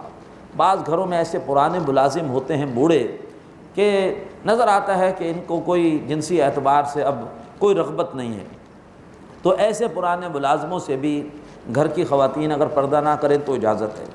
اب الطفل الذین لم یظہروا علی عورات النساء، یا وہ بچے کہ جن پر ابھی عورتوں کے یہ جنسی معاملات، یہ رازداری والے معاملات ابھی ظاہر نہیں ہوئے، ابھی چھوٹے بچے ہیں، لہٰذا ان سے بھی خاتون کا پردہ نہیں ہے۔ یہ اللہ تعالیٰ نے پوری فہرست دے دی۔ ماموں اور چچا کا یہاں پر ذکر نہیں ہے، ان کا ذکر آتا ہے سورہ نساء کی آیت نمبر 23 میں، کہ ماموں اور چچا وہ بھی محرم ہیں، ان کے سامنے بھی خاتون آ سکتی ہے کھلے چہرے کے ساتھ۔ اسی طریقے پر جو رضاعی بھائی ہے اس سے بھی خاتون کا پردہ نہیں ہے، رضاعی باپ سے بھی خاتون کا پردہ نہیں ہے، وہ بھی سلسلہ وہ جو ہے وہ آتا ہے سورہ جو ہے وہ نساء کی آیت نمبر 23 میں۔ باقی اس کے علاوہ جتنے دوسرے مرد ہیں وہ محرم نہیں ہیں، نہ محرم ہیں، ان سے پردہ ہے۔ اب خود سوچئے کہ اگر ایک خاتون کا سورہ نور کی آیت نمبر 31 پر ایمان ہے تو پھر اس آیت میں جن مردوں کا ذکر ہوا ہے ان کے ساتھ خاتون کا معاملہ مختلف ہوگا اور باقی مردوں کے ساتھ مختلف ہوگا۔ اور اگر خاتون سبھی کے سامنے کھلے چہرے کے ساتھ آ رہی ہے، کوئی تفریق نہیں ہو رہی کہ بھائی ہے یا جو ہے وہ کوئی غیر ہے، تو پھر اس کا مطلب یہ ہے کہ نتیجہ اس کا نکلتا ہے کہ اس خاتون نے سورہ نور کی آیت 31 کو کوئی اہمیت نہیں دی۔ اس کے نزدیک اس لسٹ کو اللہ تعالیٰ نے ایسے ہی قرآن مجید میں شامل کر دیا ہے، اس لسٹ کی کوئی اہمیت نہیں ہے۔ تو اللہ تعالیٰ یہ احساس ہماری ماں بہنوں کو عطا فرمائے، ہمیں بھی عطا فرمایا کہ ہم اپنی ماں اور بہنوں تک یہ پیغام پہنچائیں، اور ہم خود بھی اس حوالے سے احتیاط کریں کہ جس خاتون کے ساتھ ہماری شادی ہو سکتی ہے، ہم اس خاتون سے خود بھی اب بے تکلف نہ اس سے پردہ کریں، اور تاکہ اس خاتون کو بھی احساس ہو کہ اب یہ مجھ سے ان کی وہ اس طرح کی پہلے والی بے تکلفی نہیں ہے، ان کے علم میں اللہ کا شکر ہے کہ وہ شریعت کے احکامات آ گئے ہیں۔ تو یہ ہے اہمیت اللہ تبارک و تعالیٰ کی اس لسٹ کی کہ ہم اس کے مطابق اب اپنی تقسیم کریں۔ جو مرد اس لسٹ میں آتے ہیں ان سے معاملہ خاتون کا مختلف ہوگا، اور جو مرد اس لسٹ میں نہیں آتے ان سے معاملہ مختلف ہوگا۔ پھر فرمایا وَلَا يَضْرِبْنَ بِأَرْجُلِهِنَّ لِيُعْلَمَ مَا يُخْفِينَ مِنْ زِينَتِهِنَّ، اور ان کو چاہیے کہ اپنے پاؤں زور سے نہ ماریں تاکہ جو ان کی پوشیدہ زینت ہے وہ ظاہر نہ ہو جائے۔ کسی خاتون نے کوئی پائل پہنی ہوئی ہے، کوئی زیور پہنا ہوا ہے، تو زور سے پاؤں مارنے سے اس کی جھنکار ہوگی، اس کی وجہ سے بھی مرد متوجہ ہوگا، تو اپنے پاؤں کو بھی زور سے نہ ماریں۔ میں مدینہ المنورہ میں مسجد نبوی میں تھا، وہاں پر علامہ ناصر شیبانی وہ مغرب کے بعد بیان کرتے تھے، ان کی عربی ذرا تھوڑی آسان تھی، سمجھ میں آتی تھی، ان کی محفل میں بیٹھتے تھے۔ ان سے ایک صاحب نے سوال پوچھا کہ کیا قرآن مجید میں چہرے کے پردے کا ذکر ہے؟ تو وہ بڑا مختصر اور جامع جواب دیتے تھے۔ انہوں نے آیت کا یہ حصہ پڑھا، انہوں نے کہا کہ جو قرآن منع کرتا ہے کہ عورت کی پوشیدہ زینت بھی ظاہر نہ ہو، کیا وہ اس کی اجازت دے سکتا ہے کہ زینت کا اصل مرکز ظاہر ہو جائے؟ مولانا مودودی نے اس کو اس طرح سے لکھا ہے تفہیم القرآن میں کہ کیا یہ ممکن ہے کہ کسی عمارت کی چھوٹی چھوٹی کھڑکیاں اور کنڈیاں تو بند کر دی جائیں لیکن بڑے دروازے کو چوپٹ کھول دیا جائے، کیا اس کی اجازت ہو سکتی ہے؟ تو اصل تو فتنہ چہرہ ہی بنتا ہے۔ تو یہ بڑا غلط پروپیگنڈا ہے کہ جو چہرے کا پردہ ہے وہ اسلام میں نہیں ہے، ورنہ یہ ہے کہ چہرے کے پردے کی میں آپ کتاب پڑھیے تو اس میں جو جتنے بھی مفسرین ہیں صحابہ اکرام سے لے کے آج تک، عبداللہ ابن عباس سے لے کے آج تک، ان سب کی چہرے کے پردے کے حوالے سے آراء جمع کر دی گئی ہیں۔ یہ تو جدید دور میں ایک فتنہ اٹھا اور کہا جاتا ہے کہ جی چہرہ پردے میں شامل نہیں ہے، ورنہ یہ ہے کہ ہمارے ایک ساتھی ہے قرآن اکیڈمی لاہور کے اسکالر ہیں ڈاکٹر حافظ زبیر احمد، انہوں نے بھی اس موضوع پر ایک بڑی عمدہ کتاب مرتب کی ہے چہرے کے پردے کے حوالے سے، اور قرآن سے دلائل، صحابہ اکرام کی آراء، فقہ حنفی کے دلائل، فقہ مالکی کے دلائل، فقہ شافعی کے دلائل، فقہ حنبلی کے دلائل، اہل حدیث علماء کے دلائل، سب کے دلائل جمع کر کے ثابت کیا ہے کہ ایک چیز ہے جو کہ امت میں متفق علیہ چلی آ رہی ہے، لیکن روشن خیال دانشور انہوں نے خامخواہ اس کو متنازع بنانے کی کوشش کی ہے۔ شریعت میں اس قدر جو ہے وہ تاکید ہے پوشیدگی کی کہ عورت اپنی مخفی زینت کو بھی چھپائے۔ ایک خاتون خوشبو لگا کر مسجد کی طرف آئی، حضرت ابو ہریرہ رضی اللہ تعالیٰ عنہ نے اس عورت کی خوشبو کو محسوس کیا تو اس کو روک کر کہا کہ اے خدائے جبار کی بندی، تم خوشبو لگا کر آئی ہو؟ میں نے ابو القاسم صلی اللہ علیہ وسلم سنا ہے کہ جو عورت گھر سے خوشبو لگا کر نکلتی ہے جب تک وہ ویسا غسل نہ کر لے جو غسل کیا جاتا ہے ناپاکی کی حالت میں، اس وقت تک اس کی نماز قبول نہیں ہوتی۔ لہذا عورت کو ایسی خوشبو لگا کر باہر نکلنے کی اجازت نہیں ہے کہ جو ہے مرد جو ہے وہ اس کو محسوس کر کے اور اس کی طرف متوجہ ہو۔ اسی طریقے پر اللہ کے رسول نے فرمایا کہ اگر تیرا ہاتھ کسی نامحرم کو چھوئے اس سے زیادہ بہتر ہے کہ تیرے سر میں کیل ٹھونک دی جائے۔ اتنا بڑا گناہ ہے کسی نامحرم کو دیکھنا یا اس کو چھونا۔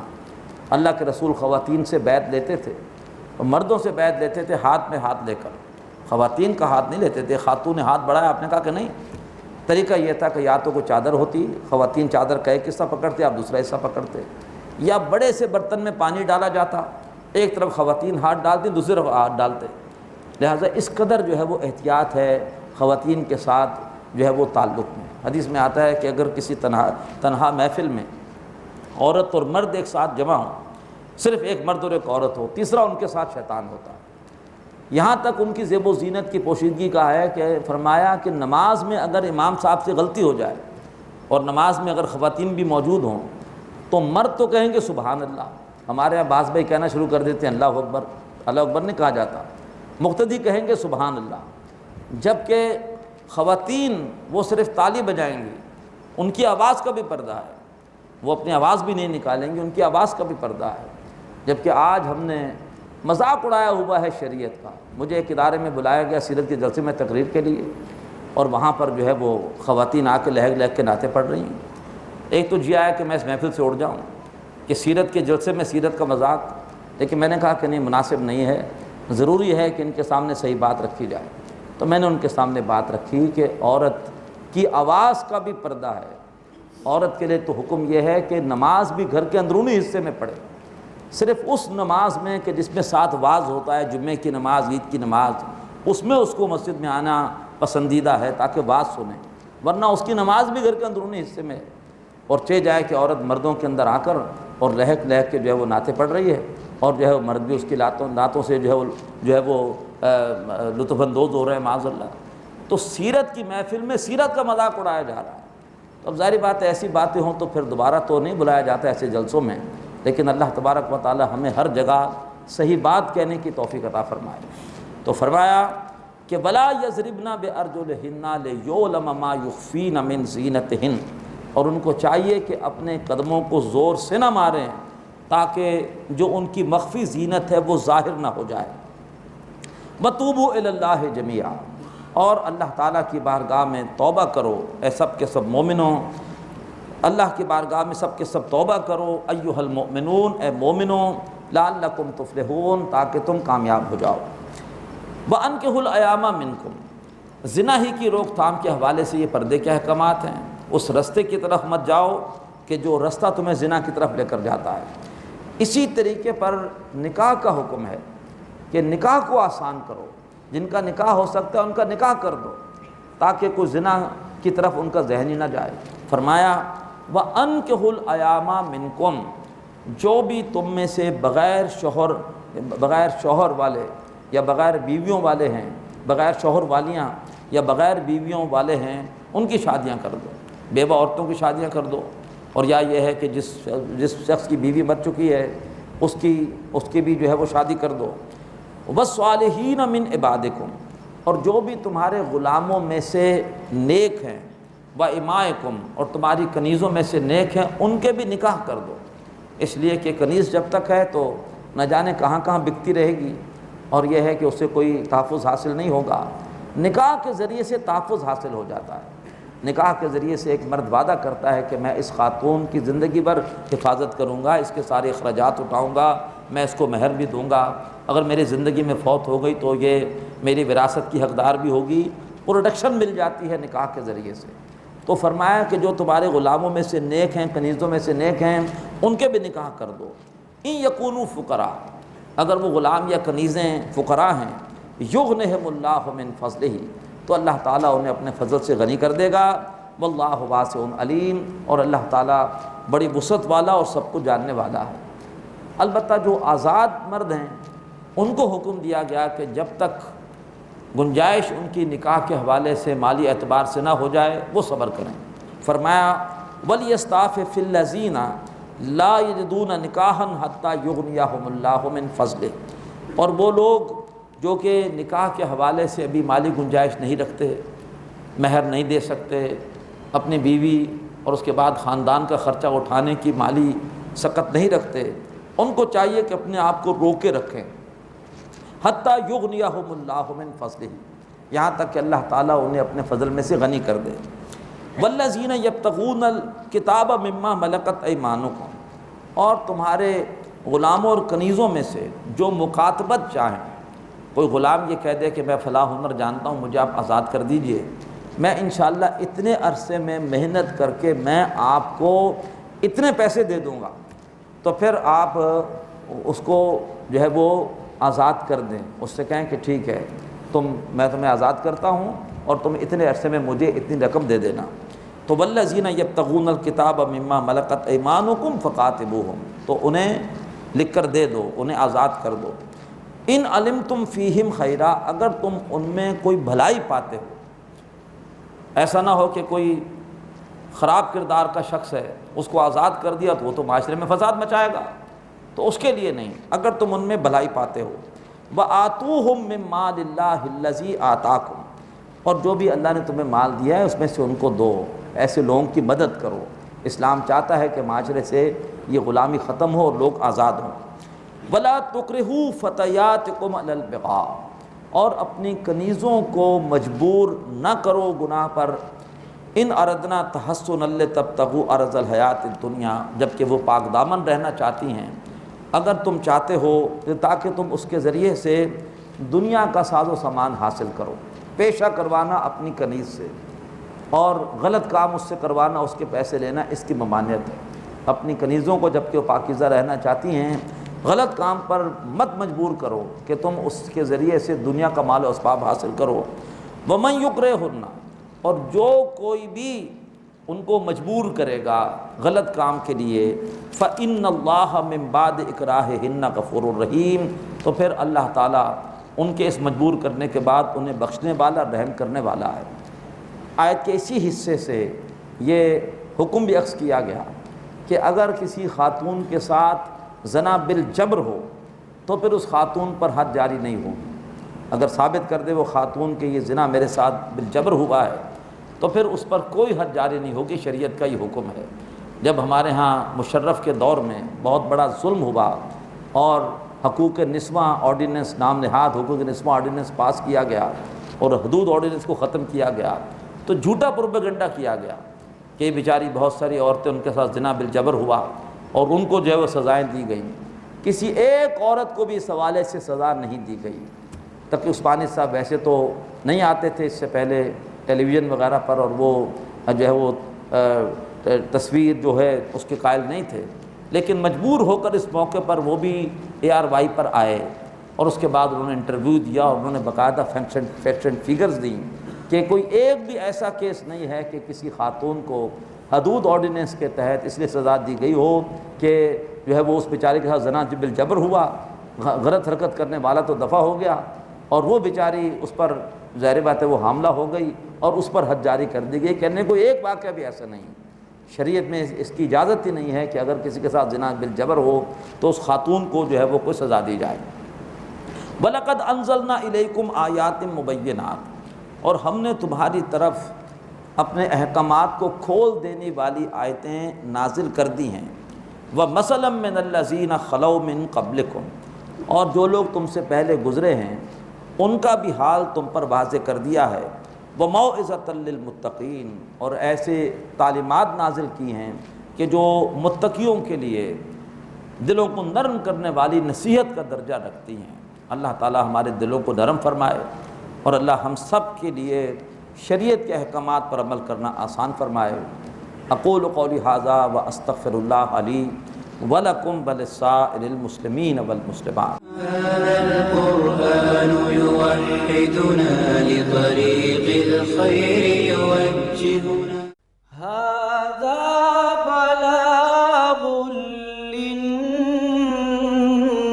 للناس، یہ قرآن لوگوں کے لیے اللہ کا پیغام ہے۔ هذا القرآن يوحدنا لطريق الخير يوجهنا الله تعالى أنزله ورسول الله معلم نحمده ونصلي على رسوله الكريم، اما بعد فاعوذ بالله من الشيطان الرجيم، بسم الله الرحمن الرحيم۔ اللہ نور السماوات والارض مثل نورہ کمشکاۃ فیہا مصباح، المصباح فی زجاجہ، الزجاجۃ کأنہا کوکب دری یوقد من شجرۃ مبارکۃ زیتونہ لا شرقیۃ ولا غربیہ یکاد زیتہا یضیء ولو لم تمسسہ نار، نور علی نور، یہدی اللہ لنورہ من یشاء وَيَضْرِبُ اللَّهُ الْأَمْثَالَ لِلنَّاسِ وَاللَّهُ بِكُلِّ شَيْءٍ عَلِيمٌ۔ صدق اللہ العظیم۔ رب اشرح لی صدری ویسر لی امری واحلل عقدۃ من لسانی یفقہوا قولی، آمین یا رب العالمین۔ محترم حضرات اور معزز خواتین، سورہ نور کی آیت نمبر 35 ایمان کے موضوع پر قرآن مجید کی انتہائی عظیم آیت۔ ایمان ہے کیا؟ ایمان کس طرح سے، کن اجزاء سے بنتا ہے؟ اللہ تعالیٰ نے اس آیت مبارکہ میں ہمیں یہ رہنمائی عطا فرمائی ہے۔ پہلے ترجمہ سن لیجئے۔ اللہ نور السماوات والارض، اللہ آسمانوں اور زمین کا نور ہے۔ مثل نورہ کمشکاۃ فیہا مصباح، اس کے نور کی مثال ایسے ہے جیسے کہ ہو ایک الماری اور اس میں ہو ایک چراغ، المصباح فی زجاجہ، اور وہ چراغ ایک قندیل میں ہے، الزجاجۃ کأنہا کوکب دری، اور وہ قندیل ایسے ہے جیسے کہ ہو چمکتا ہوا ستارہ، یوقد من شجرۃ مبارکۃ زیتونہ، اور وہ چراغ جلایا جاتا ہے ایک ایسے مبارک درخت کے تیل سے جو کہ زیتون کا ہے، لا شرقیۃ ولا غربیہ، وہ درخت نہ شرقی ہے نہ غربی ہے، یکاد زیتھا یضیء ولو لم تمسسہ نار، اور اس کا روغن روشن ہونے کو تیار ہے حالانکہ ابھی اس کو آگ نے چھوا بھی نہیں۔ نور علی نور، یہ ہے روشنی پر روشنی، نور پر نور۔ یہد اللہ لنورہ من یشاء، اللہ تعالیٰ اپنے نور کی ہدایت جس کو چاہتا ہے عطا فرماتا ہے۔ وَيَضْرِبُ اللَّهُ الْأَمْثَالَ لِلنَّاسِ، اور مثالیں اللہ بیان کرتا ہے لوگوں کے لیے۔ وَاللَّهُ بِكُلِّ شَيْءٍ عَلِيمٌ، اور اللہ تبارک و تعالیٰ ہر چیز کا علم رکھتا ہے، اسے مثالوں کی ضرورت نہیں۔ لوگوں کو بات سمجھنے کے لیے مثالوں کی ضرورت ہے، اللہ تعالیٰ لوگوں کے لیے مثالیں بیان فرماتا ہے۔ تو یہاں اللہ تبارک و تعالیٰ نے ایک مثال بیان کی ہے۔ مثال کیا ہے؟ اس کی بڑی عمدہ وضاحت عبداللہ ابن عباس رضی اللہ تعالیٰ عنہ کے قول سے ہو گئی۔ انہوں نے فرمایا کہ مثل نورہ فی قلب مومن، اللہ کے نور کی مثال بندہ مومن کے دل میں اس طرح سے ہے۔ یہ جو انہوں نے وضاحت کی ہے اس سے جو ہے وہ پوری کلید کھل گئی۔ اب پہلے مثال کو سمجھیے تو پھر اصل سمجھ میں آ جائے گی۔ مثال دی گئی کہ ایک الماری ہے، اس الماری میں ایک قندیل شیشے کی رکھی ہوئی ہے اور اس قندیل میں ایک چراغ جل رہا ہے۔ شیشے کی قندیل کا فائدہ یہ ہوتا ہے کہ اس سے ایک تو روشنی شیشے کی وجہ سے ہموار طریقے پر یونیفارم طریقے پر ڈسٹریبیوٹ ہو جاتی ہے، پھیل جاتی ہے، اور دوسرا شیشے میں ایک میگنیفائنگ ایفیکٹ بھی ہوتا ہے جس سے کہ روشنی بڑھ بھی جاتی ہے۔ تو ایک الماری ہے جس میں ایک شیشے کا جار ہے، قندیل ہے، اس میں چراغ جل رہا ہے۔ چراغ جل رہا ہے زیتون کے تیل سے، اور زیتون کا تیل ایک ایسے درخت سے حاصل کیا گیا ہے کہ جو درخت نہ باغ کے شرقی حصے میں ہے نہ غربی حصے میں ہے، درمیان میں ہے، تاکہ اسے سارا دن سورج کی تمازت ملے۔ اگر مشرق کی طرف ہوتا تو صبح ملتی تمازت اور شام میں نہ ملتی، شام میں سورج مغرب کی طرف ہوتا ہے۔ اگر مغرب کی طرف ہوتا تو صبح نہ ملتی، شام میں تمازت ملتی۔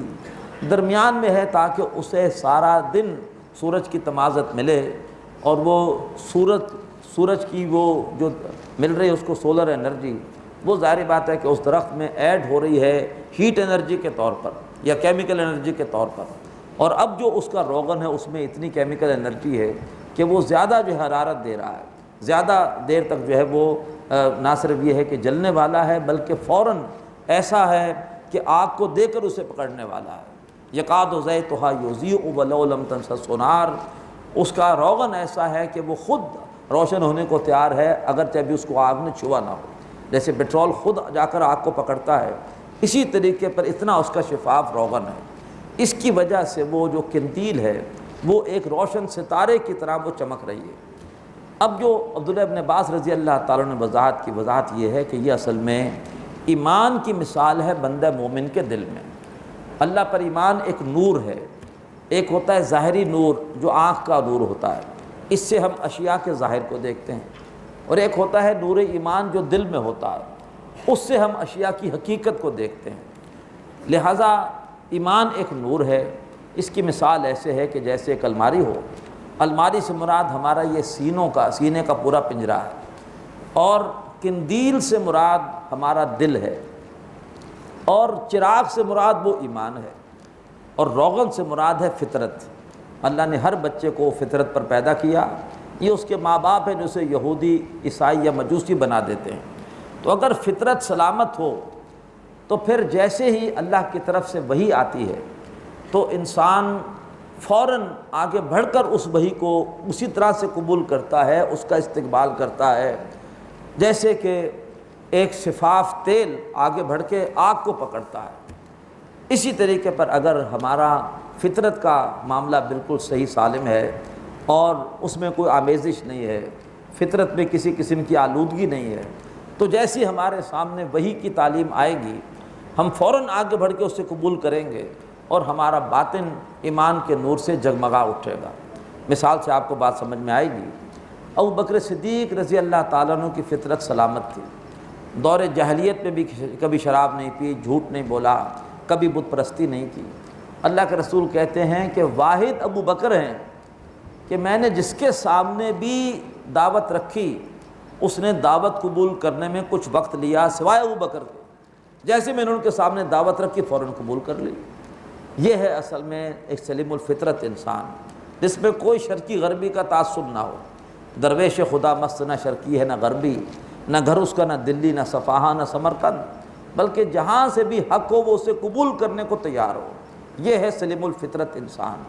تو یہاں پر اللہ تعالیٰ نے انسان کے دل میں جو نور ایمان ہے اس کو اس تمثیل سے واضح فرمایا کہ نور علی نور، یہ ہے نور پر نور، دو نور جمع ہوں گے تو ایمان مکمل ہوگا، تمہارا نور فطرت سلامت ہو اور اللہ کی طرف سے نور وحی آئے، تو اگر تمہاری فطرت سلامت ہے وہ آگے بڑھ کے وحی کو قبول کرے گی اور تمہارا باطن نور ایمان سے منور ہو جائے گا۔ نبی اکرم صلی اللہ علیہ وسلم کے بارے میں جو سورہ شورى کی آیت 52 میں ایک بات کہی گئی، وہ بات بھی اس آیت سے سمجھ میں آتی ہے۔ اللہ نے فرمایا ما تدری ما الکتاب ولا الایمان، اے نبی آپ نہیں جانتے تھے کہ ایمان کیا ہے اور احکامات کیا ہیں، شریعت کیا ہے۔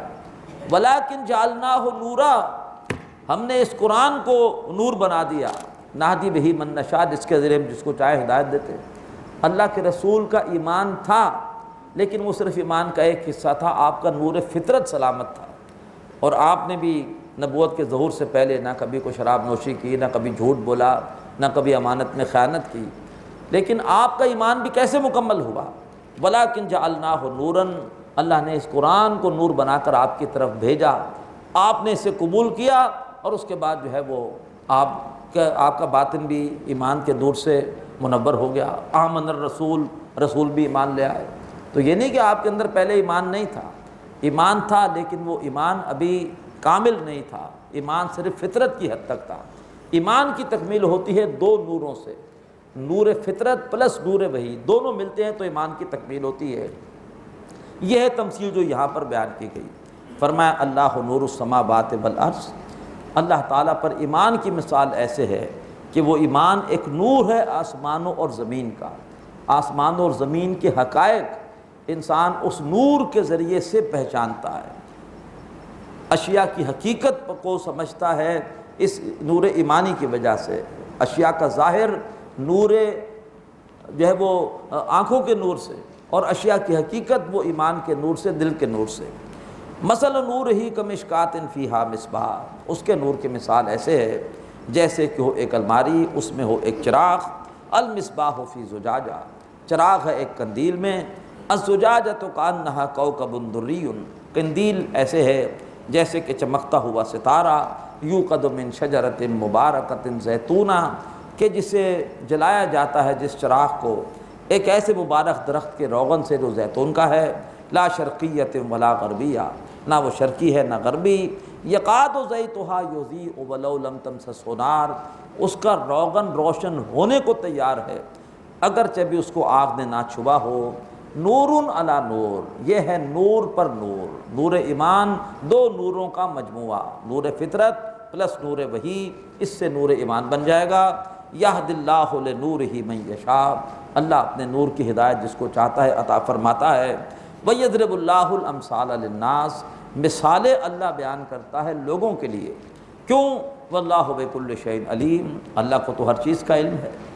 فی بیوت اذن اللہ، اب ایسے لوگوں کی تحسین ہو رہی ہے، ان کی صفات بیان کی جا رہی ہے کہ جو ایمان کے نور سے جن کا باطن جگمگا رہا ہو، اب ان کے لیے ان کے محاسن بیان ہو رہے ہیں۔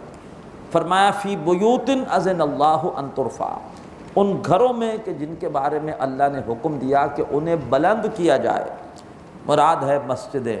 حکم یہ ہے کہ مسجد یہ پوری بستی میں نمایاں ہونی چاہیے، باقی گھروں کے مقابلے میں محسوس ہو کہ یہ اللہ کا گھر ہے۔ فی بیوت اذن اللہ ان ترفع، وہ گھر کہ جن کے بارے میں اللہ نے حکم دیا کہ انہیں بلند کیا جائے، اسی لیے مسجدوں کے اونچے اونچے مینار بنائے جاتے ہیں تاکہ محسوس ہو کہ یہ گھر سب سے اونچا ہے، یہ اللہ کا گھر ہے، باقی انسانوں کے گھر ہیں، یہ اللہ کا گھر ہے۔ وَيُذْكَرَ فِيهَا اسْمُهُ، اور ان گھروں میں اللہ تبارک و تعالیٰ کے نام کا ذکر کیا جائے۔ یسبح لہ فیہا بالغدو والآصال، اللہ تعالیٰ کی تسبیح کرتے ہیں ان گھروں میں صبح اور شام کے اوقات میں رجال، ایسے جوان مرد، لا تلہیہم تجارت ولا بیع عن ذکر اللہ، کہ جنہیں ان کی تجارت اور کو ان کا وقتی سودا اللہ تعالیٰ کے ذکر سے غافل نہیں کرتا، وإقام الصلاۃ، اور نماز قائم کرنے سے غافل نہیں کرتا، وإیتاء الزکوٰۃ، اور زکوٰۃ دینے سے غافل نہیں کرتا۔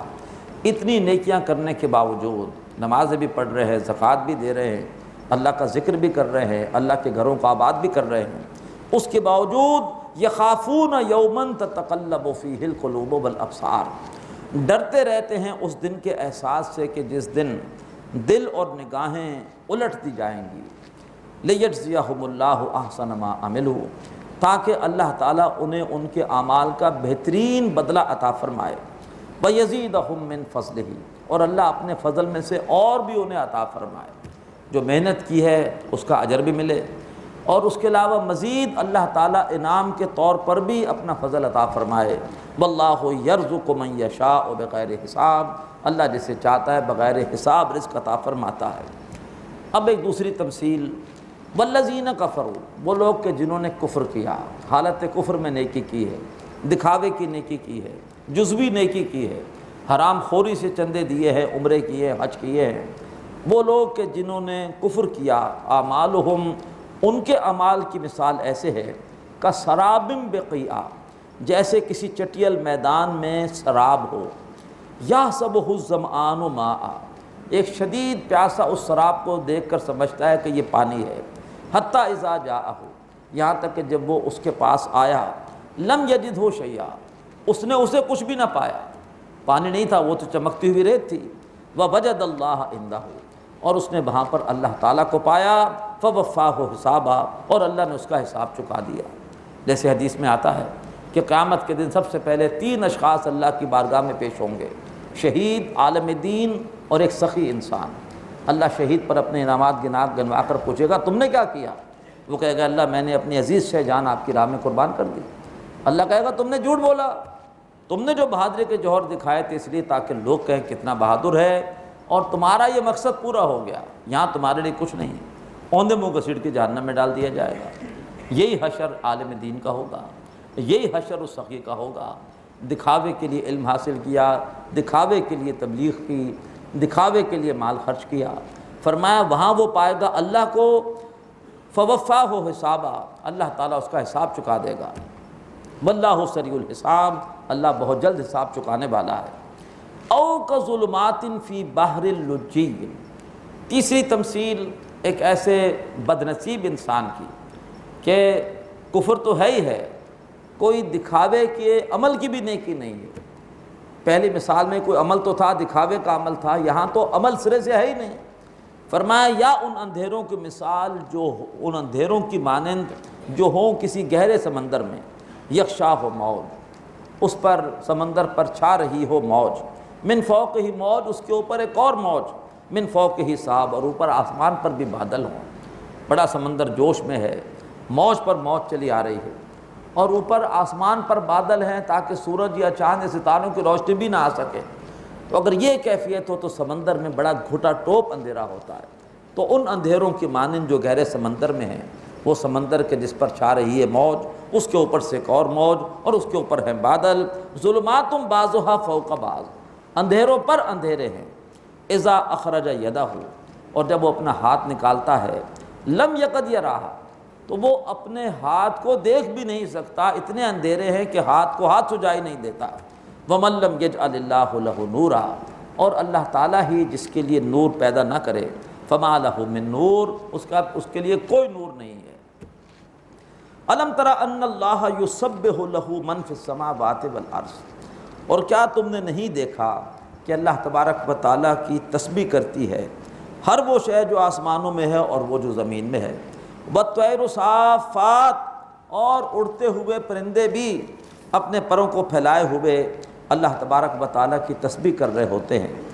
کُلٌّ قَدْ عَلِمَ صَلَاتَهُ وَتَسْبِيحَهُ، ہر مخلوق واقف ہے اپنی نماز سے بھی اور اپنی تسبیح سے بھی۔ نماز سے مراد اللہ سے لو لگانا، ہر مخلوق جانتی ہے کہ میں نے اللہ سے کیسے لو لگانی ہے اور کیسے اللہ کی تسبیح کرنی ہے۔ وَاللَّهُ عَلِيمٌ بِمَا يَفْعَلُونَ، اور اللہ تعالیٰ جانتا ہے جو کچھ کہ وہ کر رہے ہوتے ہیں۔ وَلِلَّهِ مُلْكُ السَّمَاوَاتِ وَالْأَرْضِ، اور آسمانوں اور زمین کی کل بادشاہت اللہ ہی کے لیے ہے، وَإِلَى اللَّهِ الْمَصِيرُ، اور اللہ ہی کی طرف لوٹ کر جانا ہے۔ أَلَمْ تَرَ أَنَّ اللَّهَ يُسْجِي سَحَابًا، کیا تم نے نہیں دیکھا کہ بے شک اللہ تعالیٰ ہانک کر لاتا ہے ہوا کے ذریعے سے بادلوں کو، ثُمَّ يُؤَلِّفُ بَيْنَهُ، پھر اللہ تعالیٰ ان بادلوں کو ملا دیتا ہے، ثُمَّ يَجْعَلُهُ رُكَامًا، پھر اللہ تعالیٰ انہیں تہہ بتہ کر دیتا ہے۔ جب قرآن نازل ہوا تو انسان نہیں جانتا تھا بادل تہہ بتہ ہوتے ہیں، وہ تو ہم نے ہوائی سفر شروع کیا تب اندازہ ہوا کہ جہاز اوپر جاتا ہے تو ایک بادلوں کی تہہ، اور اوپر جاتا ہے تو ایک اور بادلوں کی تہہ۔ اللہ تعالیٰ بادلوں کو تہہ بتہ کرتا ہے۔ فَتَرَى الْوَدْقَ يَخْرُجُ مِنْ خِلَالِهِ، پھر تم دیکھتے ہو بارش کو کہ ان بادلوں کے بیچوں بیچ سے نکلتی ہے۔ وَيُنَزِّلُ مِنَ السَّمَاءِ مِنْ جِبَالٍ، اور نازل کرتا ہے اللہ آسمان سے اولے ان کے پہاڑوں سے، یعنی پہاڑوں کے اولے ہوتے ہیں جہاں سے اللہ اولے برساتا ہے، فیہا من برد، ایسے پہاڑ کے جن میں اولے ہوتے ہیں، نازل کرتا ہے اللہ آسمان سے یعنی پہاڑوں سے اولے، فیصیب بہ من یشاء، پھر وہ اللہ تعالیٰ اولے برسات دیتا ہے جس پر وہ چاہتا ہے، ان اولوں سے اللہ جس کی چاہتا ہے کھیتی کو تباہ کر دیتا ہے۔ وَيَصْرِفُهُ عَمَّن يَشَاءُ، اور اللہ تعالیٰ جس سے چاہتا ہے جس کو چاہتا ہے اور جس کو چاہتا ہے اللہ تعالیٰ اس کی کھیتی کو اولوں سے بچا لیتا ہے، اور اولوں کو دور کر دیتا ہے جس سے اللہ چاہتا ہے۔ وَيَقَادُ صَنَا بَرْقِهِ يَذْهَبُ بِالْأَبْصَارِ، اور اس کی بجلی قریب ہے کہ وہ نگاہوں کو چھین لے، یعنی نگاہوں کو مٹا دے۔ خطرہ ہوتا ہے کہ بجلی نگاہوں پر آئی تو بنائے ضائع ہو جائے گی۔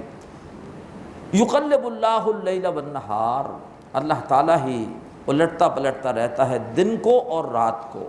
إِنَّ فِي ذَلِكَ لَعِبْرَةً لِأُولِي الْأَبْصَارِ، بے شک اس میں یقیناً نشانی ہے، ایک سبق ہے ان لوگوں کے لیے جو واقعی آنکھیں رکھتے ہیں، جو واقعی عبرت کی نگاہ سے دیکھتے ہیں۔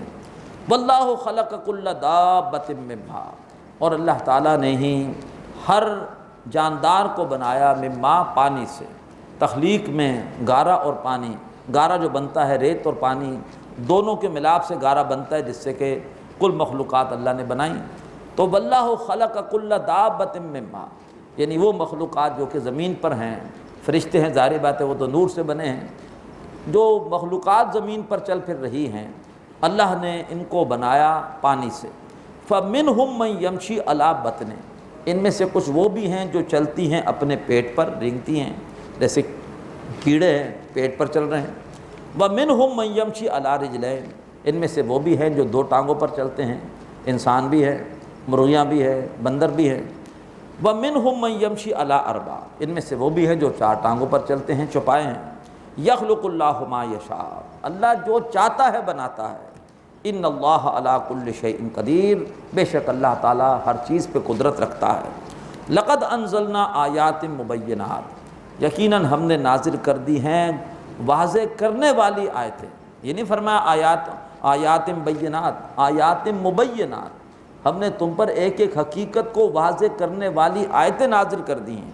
واللہ یہدی من یشاء الی صراط مستقیم، اور اللہ جس کو چاہتا ہے سیدھے رستے کی ہدایت عطا فرماتا ہے۔ اب اس کے بعد منافقانہ کردار آ رہا ہے۔ وَيَقُولُونَ آمَنَّا بِاللَّهِ وَبِالرَّسُولِ، اور وہ کہتے ہیں کہ ہم ایمان لائے اللہ پر اور رسول پر۔ وَأَطَعْنَا، اور ہم نے بات مان لی اللہ کی، اللہ کے رسول کی۔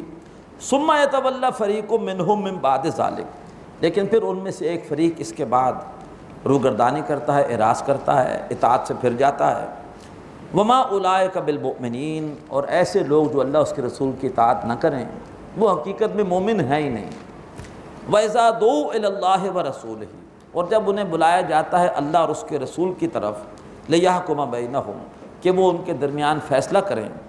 اذا فریق منہم مورزون، تو ان میں سے ایک گروہ ہے جو اعراض کرنے والا ہے، وہ نہیں چاہتا کہ شریعت نافذ ہو۔ یہ ہمارا کردار ہے، آج ہم میں سے بھی بہت سے لوگ ہیں جو نہیں چاہتے کہ شریعت نافذ ہو۔ اللہ تبارک و تعالیٰ ان قوتوں کی مدد کرے جو اس ملک میں شریعت کے نفاذ کے لیے کوشاں ہیں، لیکن اس وقت تک وہ لوگ دندنا رہے ہیں جو شریعت کے نفاذ کے دشمن ہیں، جو شرعی حدود کو وحشیانہ سزائے قرار دیتے ہیں۔ بدبخت فرمایا کہ ان میں سے ایک فریق وہ ہے کہ جو اعراض کرتا ہے۔ وَإِن يَكُن لَّهُمُ الْحَقُّ، اور اگر حق ان کے لیے ہو، انہیں شریعت کے حکم سے کوئی فائدہ حاصل ہو رہا ہو، ریمنڈ ڈیوس کو آزاد کرانا ہو شریعت کا قانون استعمال کر کے، دیت کا قانون استعمال کر کے، جو ہماری روش ہے۔ وَإِن يَكُن لَّهُمُ الْحَقُّ، اور اگر ان کے لیے کچھ ہو فائدہ، انہیں شریعت کا فیصلہ ان کے حق میں ہو، یا تو الیہ مذعنین، تو پھر آ جاتے ہیں فیصلے کی طرف بہت سر جھکائے ہوئے، بڑے ذوق و شوق کے ساتھ۔ افی قلوبہم مرض، کیا ان کے دلوں میں کوئی بیماری ہے؟ ام ارتابوا، کیا وہ دھوکے میں پڑے ہوئے ہیں، شک میں پڑے ہوئے ہیں؟ ام یخافون، یا وہ یہ ڈرتے ہیں ان یحیف اللہ علیہم ورسولہ، کہ اللہ اور اس کے رسول ان کے ساتھ بے انصافی کریں گے، اس لیے شریعت کے فیصلوں سے بھاگتے ہیں، شریعت کے نفاذ سے نفرت کرتے ہیں؟ کیا ان کو ڈر ہے کہ اللہ اور اس کے رسول ان کے ساتھ بے انصافی کریں گے؟ بل اولئک ھم الظالمون، بلکہ یہ وہ لوگ ہیں جو ظالم ہیں۔ انما کان قول المؤمنین اذا دعوا الی اللہ ورسولہ، بے شک مومنوں کی بات تو یہ ہوتی ہے کہ جب بھی انہیں بلایا جاتا ہے اللہ اس کے رسول کی طرف، لیحکم بینہم، کہ وہ ان کے درمیان فیصلہ کریں، ان یقولوا سمعنا واطعنا، وہ کہتے ہیں کہ ہم نے سنا اور ہم نے مانا۔ اللہ ہمیں بھی یہی روش اختیار کرنے کی توفیق عطا فرمائے۔ اللہ کا حکم آ جائے تو پھر کوئی چون چرا نہیں، سننا اور اطاعت کرنا۔ وَأُولَٰئِكَ هُمُ الْمُفْلِحُونَ، اور یہی لوگ کامیاب ہونے والے ہیں۔ وَمَن يُطِعِ اللَّهَ وَرَسُولَهُ، اور جس کسی نے اللہ اس کے رسول کا کہنا مانا، وَيَخْشَ اللَّهَ، اور جو اللہ سے ڈرتا رہا، وَيَتَّقْهِ، اور جو اللہ کی نافرمانی سے بچتا رہا، فَأُولَٰئِكَ هُمُ الْفَائِزُونَ، تو ایسے ہی لوگ منزل مراد کو پہنچنے والے ہیں۔ وَأَقْسَمُوا بِاللَّهِ جَهْدَ أَيْمَانِهِمْ، اور وہ اللہ تعالیٰ کی قسمیں کھاتے ہیں، اپنی قسموں میں بڑا زور، اپنی قسموں پر بہت زور دیتے ہوئے، لَئِنْ أَمَرْتَهُمْ، اے نبی اگر آپ نے حکم دیا، لَيَخْرُجُنَّ، تو وہ بھی اللہ کی راہ میں نکلیں گے، وہ بھی دین کے غلبے کے لیے مال اور جان لگائیں گے۔ قسمیں کھاتے ہیں، جو سخت پکے مومن تھے وہ قسمیں نہیں کھاتے تھے، وہ اپنے عمل سے ثابت کرتے تھے اپنا اخلاص، اور جو اپنے عمل سے ثابت نہیں کر رہا وہ قسمیں کھا کر اللہ کے رسول کو خوش کرنے کی کوشش کر رہا ہے۔ قُل لَا تُقْسِمُوا، اے نبی ان سے کہیے قسمیں مت کھاؤ، طاعۃ معروفہ، معروف طریقے پر اطاعت مطلوب ہے۔ ان اللہ خبیر بما تعملون، بے شک اللہ تعالیٰ باخبر ہے جو کچھ کہ تم کر رہے ہو۔ بارک اللہ لی ولکم فی القرآن العظیم، ونفعنی وإیاکم بالآیات والذکر الحکیم۔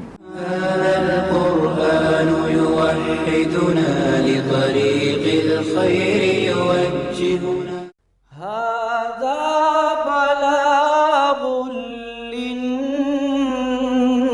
للناس، یہ قرآن لوگوں کے لیے اللہ کا پیغام ہے۔ هذا القرآن يوحدنا لطريق الخير يوجهنا، الله تعالى أنزله ورسول الله معلم۔ نحمدہ ونصلی علی رسولہ الکریم، اما بعد فاعوذ باللہ من الشیطان الرجیم، بسم اللہ الرحمن الرحیم۔ قل اطیعوا اللہ واطیعوا الرسول فإن تولوا فإنما علیہ ما حمل وعلیکم ما حملتم وَإِن تُطِيعُوهُ تَهْتَدُوا وَمَا عَلَى الرَّسُولِ إِلَّا الْبَلَاغُ الْمُبِينُ۔ صدق اللہ العظیم۔ رب اشرح لی صدری ویسر لی امری واحلل عقدۃ من لسانی یفقہوا قولی، آمین یا رب العالمین۔ محترم حضرات اور معزز خواتین، سورہ نور کے 7ویں رکوع میں اس وقت ہم طرز عمل پڑھ رہے ہیں مومنوں کا بھی اور منافقوں کا بھی۔ مومنانہ طرز عمل یہ آیا کہ جب بھی اللہ اور اس کے رسول کا حکم آتا ہے، مومن کہتے ہیں کہ ہم نے سنا اور ہم نے اطاعت کی، جبکہ منافقین اللہ اس کے رسول کی اطاعت سے گریز کرتے ہیں، لیکن قسمیں کھا کر اپنے خلوص کا اظہار کرنا چاہتے ہیں۔ فرمایا گیا قسمیں مت کھاؤ، بلکہ عملی طور پر معروف طریقے پر اطاعت کر کے اپنے خلوص کا ثبوت دو۔ مزید ارشاد ہوتا ہے قل اطیعوا اللہ و اطیعوا الرسول، اے نبی فرمائیے اطاعت کرو اللہ کی اور اطاعت کرو رسول کی صلی اللہ علیہ وآلہ وسلم۔ فَإِن تَوَلَّوْا، اور اگر تم نے اطاعت نہ کی، رخ پھیر لیا، فَإِنَّمَا عَلَيْهِ مَا حُمِّلَ، تو پھر نبی صلی اللہ علیہ وسلم پر تو ذمہ داری ہے وہ جو ان پر ڈالی گئی، وَعَلَيْكُمْ مَا حُمِّلْتُمْ، اور تم پر وہ ذمہ داری ہے جو تم پہ ڈالی گئی، وَإِن تُطِيعُوهُ تَهْتَدُوا، اور اگر تم ان کی اطاعت کرو گے تو ہدایت پر آ جاؤ گے، وَمَا عَلَى الرَّسُولِ إِلَّا الْبَلَاغُ الْمُبِينُ، اور رسول کے ذمے نہیں ہے مگر ساتھ ساتھ پہنچانا، ان کی ذمہ داری تم سے منوانا نہیں ہے۔ اسی حدیث کا حوالہ اللہ کے رسول نے مسلم شریف کی ایک روایت میں دیا۔ ایک صحابی نے آپ سے سوال کیا کہ اگر ہمارے امراء اپنا حق ادا نہ کریں، اپنی ذمہ داری ادا نہ کریں اور ہم سے اپنے حقوق کا مطالبہ کریں تو ہم کیا کریں؟ آپ نے خاموشی اختیار کی۔ انہوں نے دوبارہ پوچھا کہ اگر ہمارے امراء اپنی ذمہ داری ادا نہ کریں اور اپنے حقوق ہم سے مانگے، ہم کیا کریں؟ آپ نے خاموشی اختیار کی۔ جب تیسری بار پوچھا تو دوسرے ساتھی نے انہیں کونی ماری کہ اللہ کے رسول اس سوال کو پسند نہیں کر رہے، تم کیوں بار بار پوچھ رہے ہو؟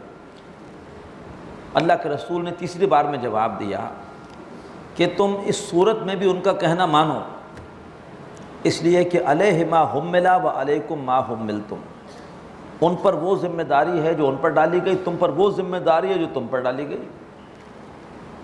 قیامت کے دن وہ اگر اپنا فرض ادا نہیں کر رہے تو اللہ کو خود جواب دیں گے، لیکن تمہیں جواب دہی کرنی ہے اپنی ذمہ داری کی۔ تمہاری ذمہ داری ہے کہ ڈسپلن کی پابندی کرو، نظم کی پابندی کرو، امیر کی اطاعت کرو، نہیں کرو گے تو تم بھی پکڑے جاؤ گے۔ وہ اگر اپنی ذمہ داری پوری نہیں کر رہے تو اللہ ان سے پوچھ لے گا۔ تو فرمایا کہ اگر تم رسول کی بات نہیں مانتے تو رسول نے اپنا کام کر دیا، ان کے ذمے ہے بلاغ مبین، انہوں نے تم تک بات کو پہنچا دیا ہے، اپنی ذمہ داری پوری کر دی ہے، اگر ان کا کہنا مانو گے تم بھی ہدایت پر آ جاؤ گے۔ اب اس کے بعد ایک بڑی عظیم آیت آ رہی ہے، بڑی عظیم خوشخبری آ رہی ہے۔ وعد اللہ الذین آمنوا منکم وعملوا الصالحات لیستخلفنہم فی الارض، وعدہ کیا اللہ نے تم میں سے ان لوگوں سے کہ جو ایمان لائے اور جنہوں نے اچھے اعمال کیے، لیستخلفنہم فی الارض، نمبر ایک، اللہ تعالیٰ ضرور ان کو زمین میں خلافت دے گا، پہلا وعدہ، کما استخلف الذین من قبلہم، جیسے کہ ان کو خلافت دی تھی جو ان سے پہلے گزرے ہیں، وَلَيُمَكِّنَنَّ لَهُمْ دِينَهُمُ الَّذِي ارْتَضَىٰ لَهُمْ، اور اللہ تعالیٰ نمبر دو، اللہ تعالیٰ ان کے لیے اس دین کو غالب کر دے گا کہ جو دین اللہ نے ان کے لیے پسند کیا ہے۔ نمبر تین، وَلَيُبَدِّلَنَّهُمْ مِن بَعْدِ خَوْفِهِمْ أَمْنًا، اور اللہ تعالیٰ ان کے لیے خوف کی حالت کو امن سے بدل دے گا۔ یعبدوننی، اب وہ میری عبادت کریں گے۔ اللہ کی عبادت کیا ہے؟ ٹوٹل اللہ تبارک و تعالیٰ کی اوبیڈینس، مکمل اطاعت۔ آج ہماری عبادت ناقص ہے، ہم انفرادی طور پہ تو اللہ کا کہنا مان رہے ہیں، اجتماعی طور پر ہمارے معاشرے میں اللہ کے احکامات نافذ نہیں ہیں، وہاں ہم اللہ کی نافرمانی کر رہے ہیں، حدود اللہ نافذ نہیں ہے۔ تو جب دین غالب ہوگا، خلافت کا نظام قائم ہوگا، تو پھر لوگ اللہ کی عبادت کریں گے، پھر مکمل اللہ کی غلامی، اللہ کی بندگی ہوگی۔ یعبدوننی لا یشرکون بی شیئا، اب وہ میری عبادت کریں گے، میرے ساتھ کسی کو شریک نہیں کریں گے۔ ومن کفر بعد ذلک، اور ایسے پختہ وعدوں کے باوجود جس نے کفران نعمت کیا، ناشکری کی، فاولئک هم الفاسقون، ومن کفر بعد ذلک فاولئک هم الفاسقون، تو جو لوگ ایسے پختہ وعدوں کے بعد ناشکری کریں، کفران نعمت کریں، تو وہی لوگ فاسق ہیں۔ اللہ کے تین وعدے مشروط وعدے ہیں، تم دو کام کرو، ایمان اور عمل صالح کا حق ادا کرو۔ اللہ تعالیٰ کے تم سے تین وعدے ہیں کہ اللہ تمہیں خلافت دے گا، تمہارے دین کو غلبہ دے گا، اور تمہارے لیے خوف کی حالت کو امن سے بدل دے گا۔ صحابہ اکرام نے ایمان اور عمل صالح کا حق ادا کیا۔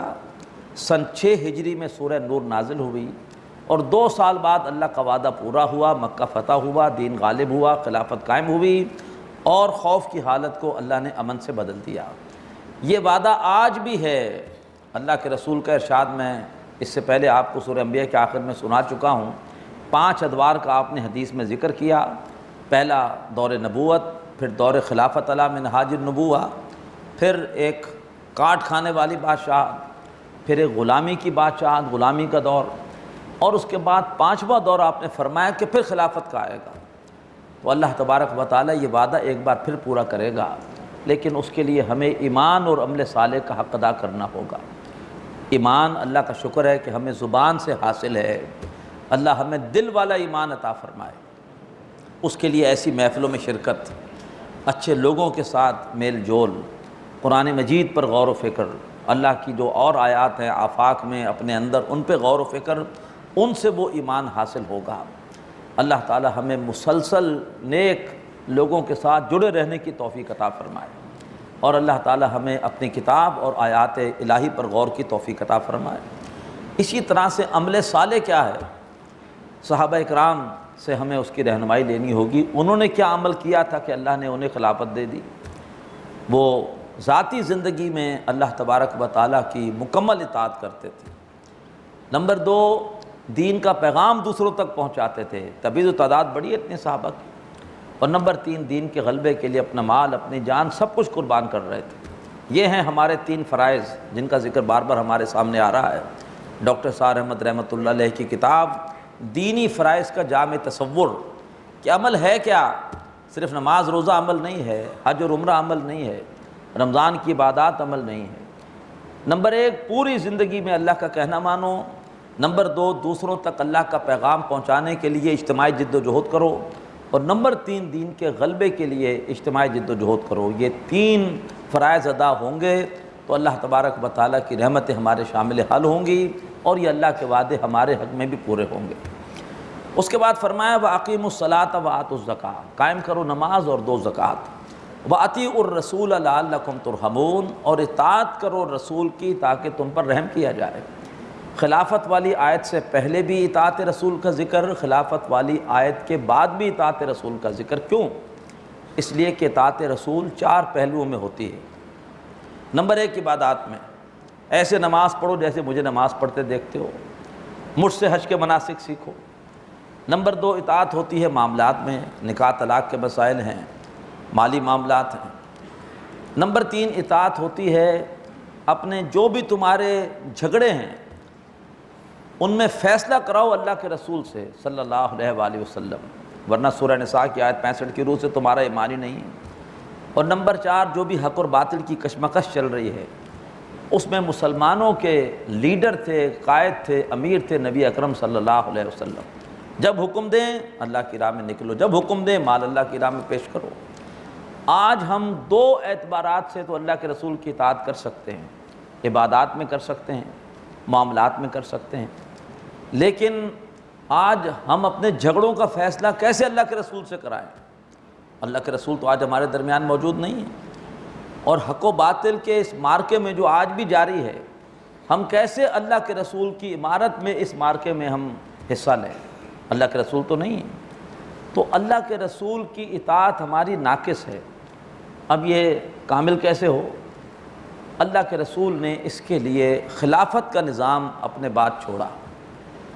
اللہ کے رسول کے صحابی تھے جو اب خود کو کہتے تھے کہ ہم اللہ کے رسول کے خلیفہ ہیں، لہٰذا اب خلافت کے نظام میں وہ عدالتیں قائم تھیں جو کہ قرآن و سنت کے مطابق فیصلے کر رہی تھیں، اور خلیفہ موجود تھے اللہ کے رسول کے نائب جو کہ حق و باطل کے بارکے میں مسلمانوں کی قیادت کر رہے تھے۔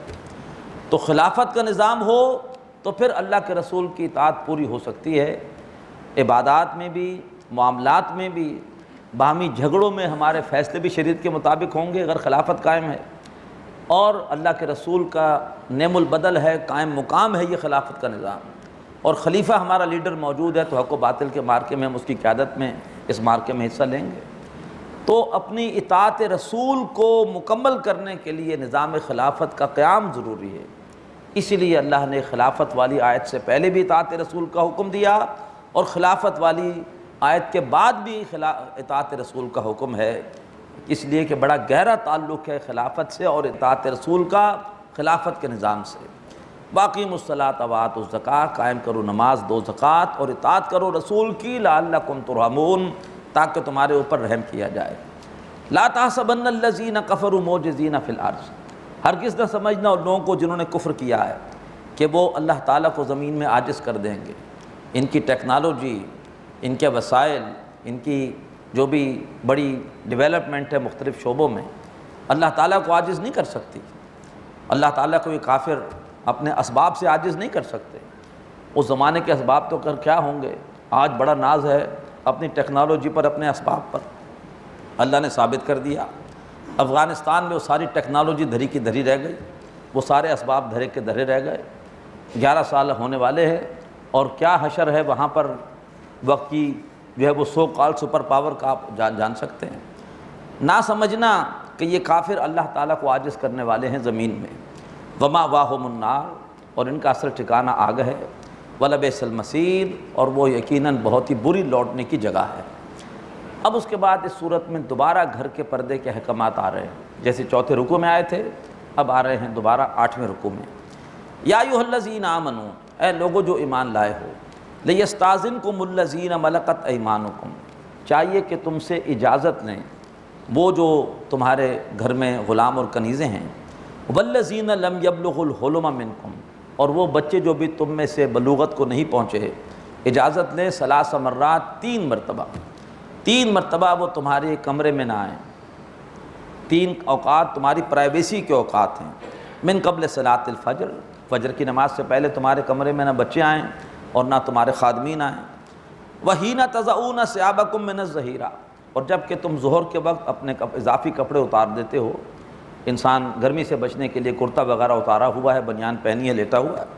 ومن بعد صلاۃ العشاء، اور عشاء کی نماز کے بعد، 3 عورات لکم، یہ 3 اوقات تمہاری رازداری کے ہیں۔ یہ وہ اوقات ہیں کہ جس میں شوہر اور بیوی ایک ساتھ لیٹتے ہیں۔ فرمایا کہ ان 3 اوقات میں نہ تمہارے غلام اور کنیزیں تمہارے کمرے میں آئیں اور نہ چھوٹے بچے آئیں۔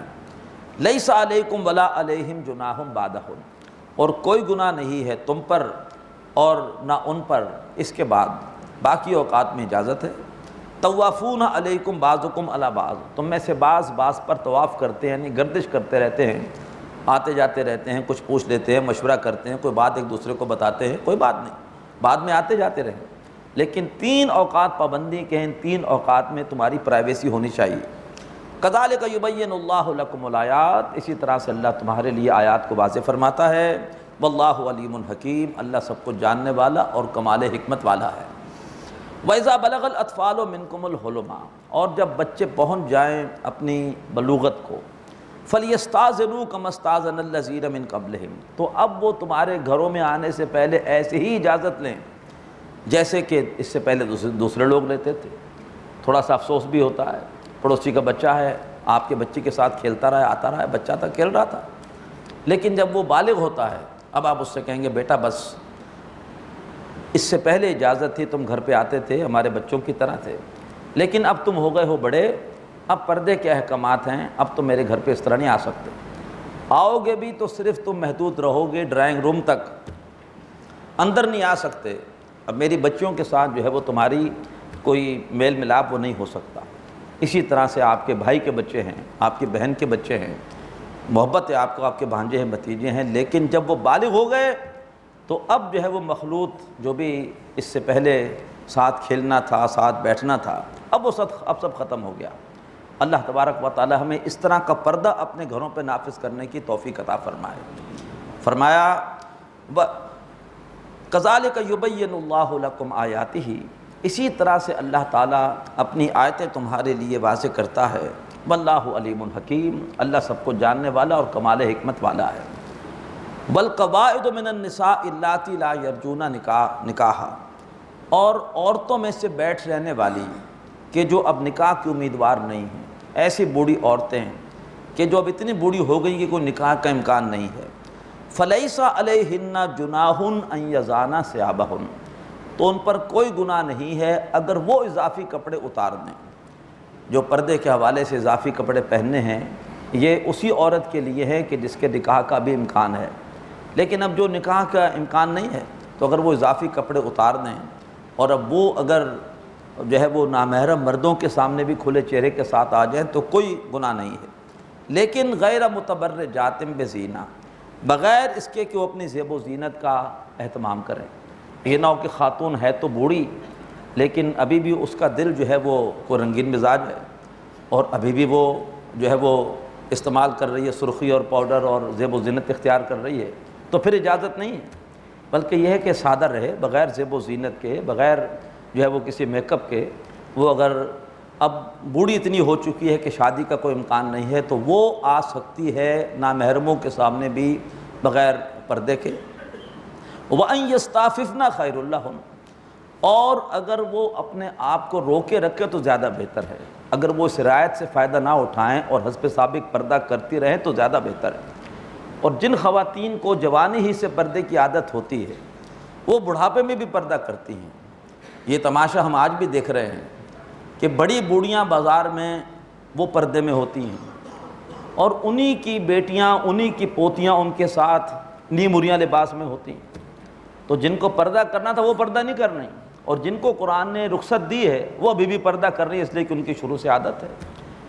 بڑے مؤثر اشعار کہے تھے افسوس کرتے ہوئے اکبر الآبادی نے کہ میں نے دیکھا ہے کہ فیشن میں الجھ کر اکثر تم نے اسلاف کی عزت کے کفن بیچ دیے، نئی تہذیب کی بے روح بہاروں کے عوض اپنی تہذیب کے شاداب چمن بیچ دیے۔ تو ہماری تہذیب میں تو پردہ تھا، پردہ بھی ایسا تھا، بقول ڈاکٹر سار احمد وہ اپنا آنکھوں دیکھا حال بیان کرتے ہیں کہ جب عورتیں گھر سے نکلتی تھیں ٹانگے میں بیٹھتی تھیں تو چادریں تانی جاتی تھیں تاکہ عورتیں پردے میں بھی کسی کو نظر نہ آئے، اور چادر کے اندر وہ چھپ کے ٹانگے تک جاتی تھی۔ لیکن آج ہمارا انہی گھروں کا، انہی کے بچیوں کا، انہی کے پوتیوں کا کیا حال ہے؟ قبرستان میں پردہ کر رہے ہوتے ہیں، خاتون فوت ہو گئی ہے، قبر میں لٹانا ہے تو وہاں جو ہے وہ بعض اوقات لوگ چادریں جو ہے وہ تان رہے ہوتے ہیں اور تاکہ کوئی دیکھے نہ خاتون کی میت کو، حالانکہ میت سے زیادہ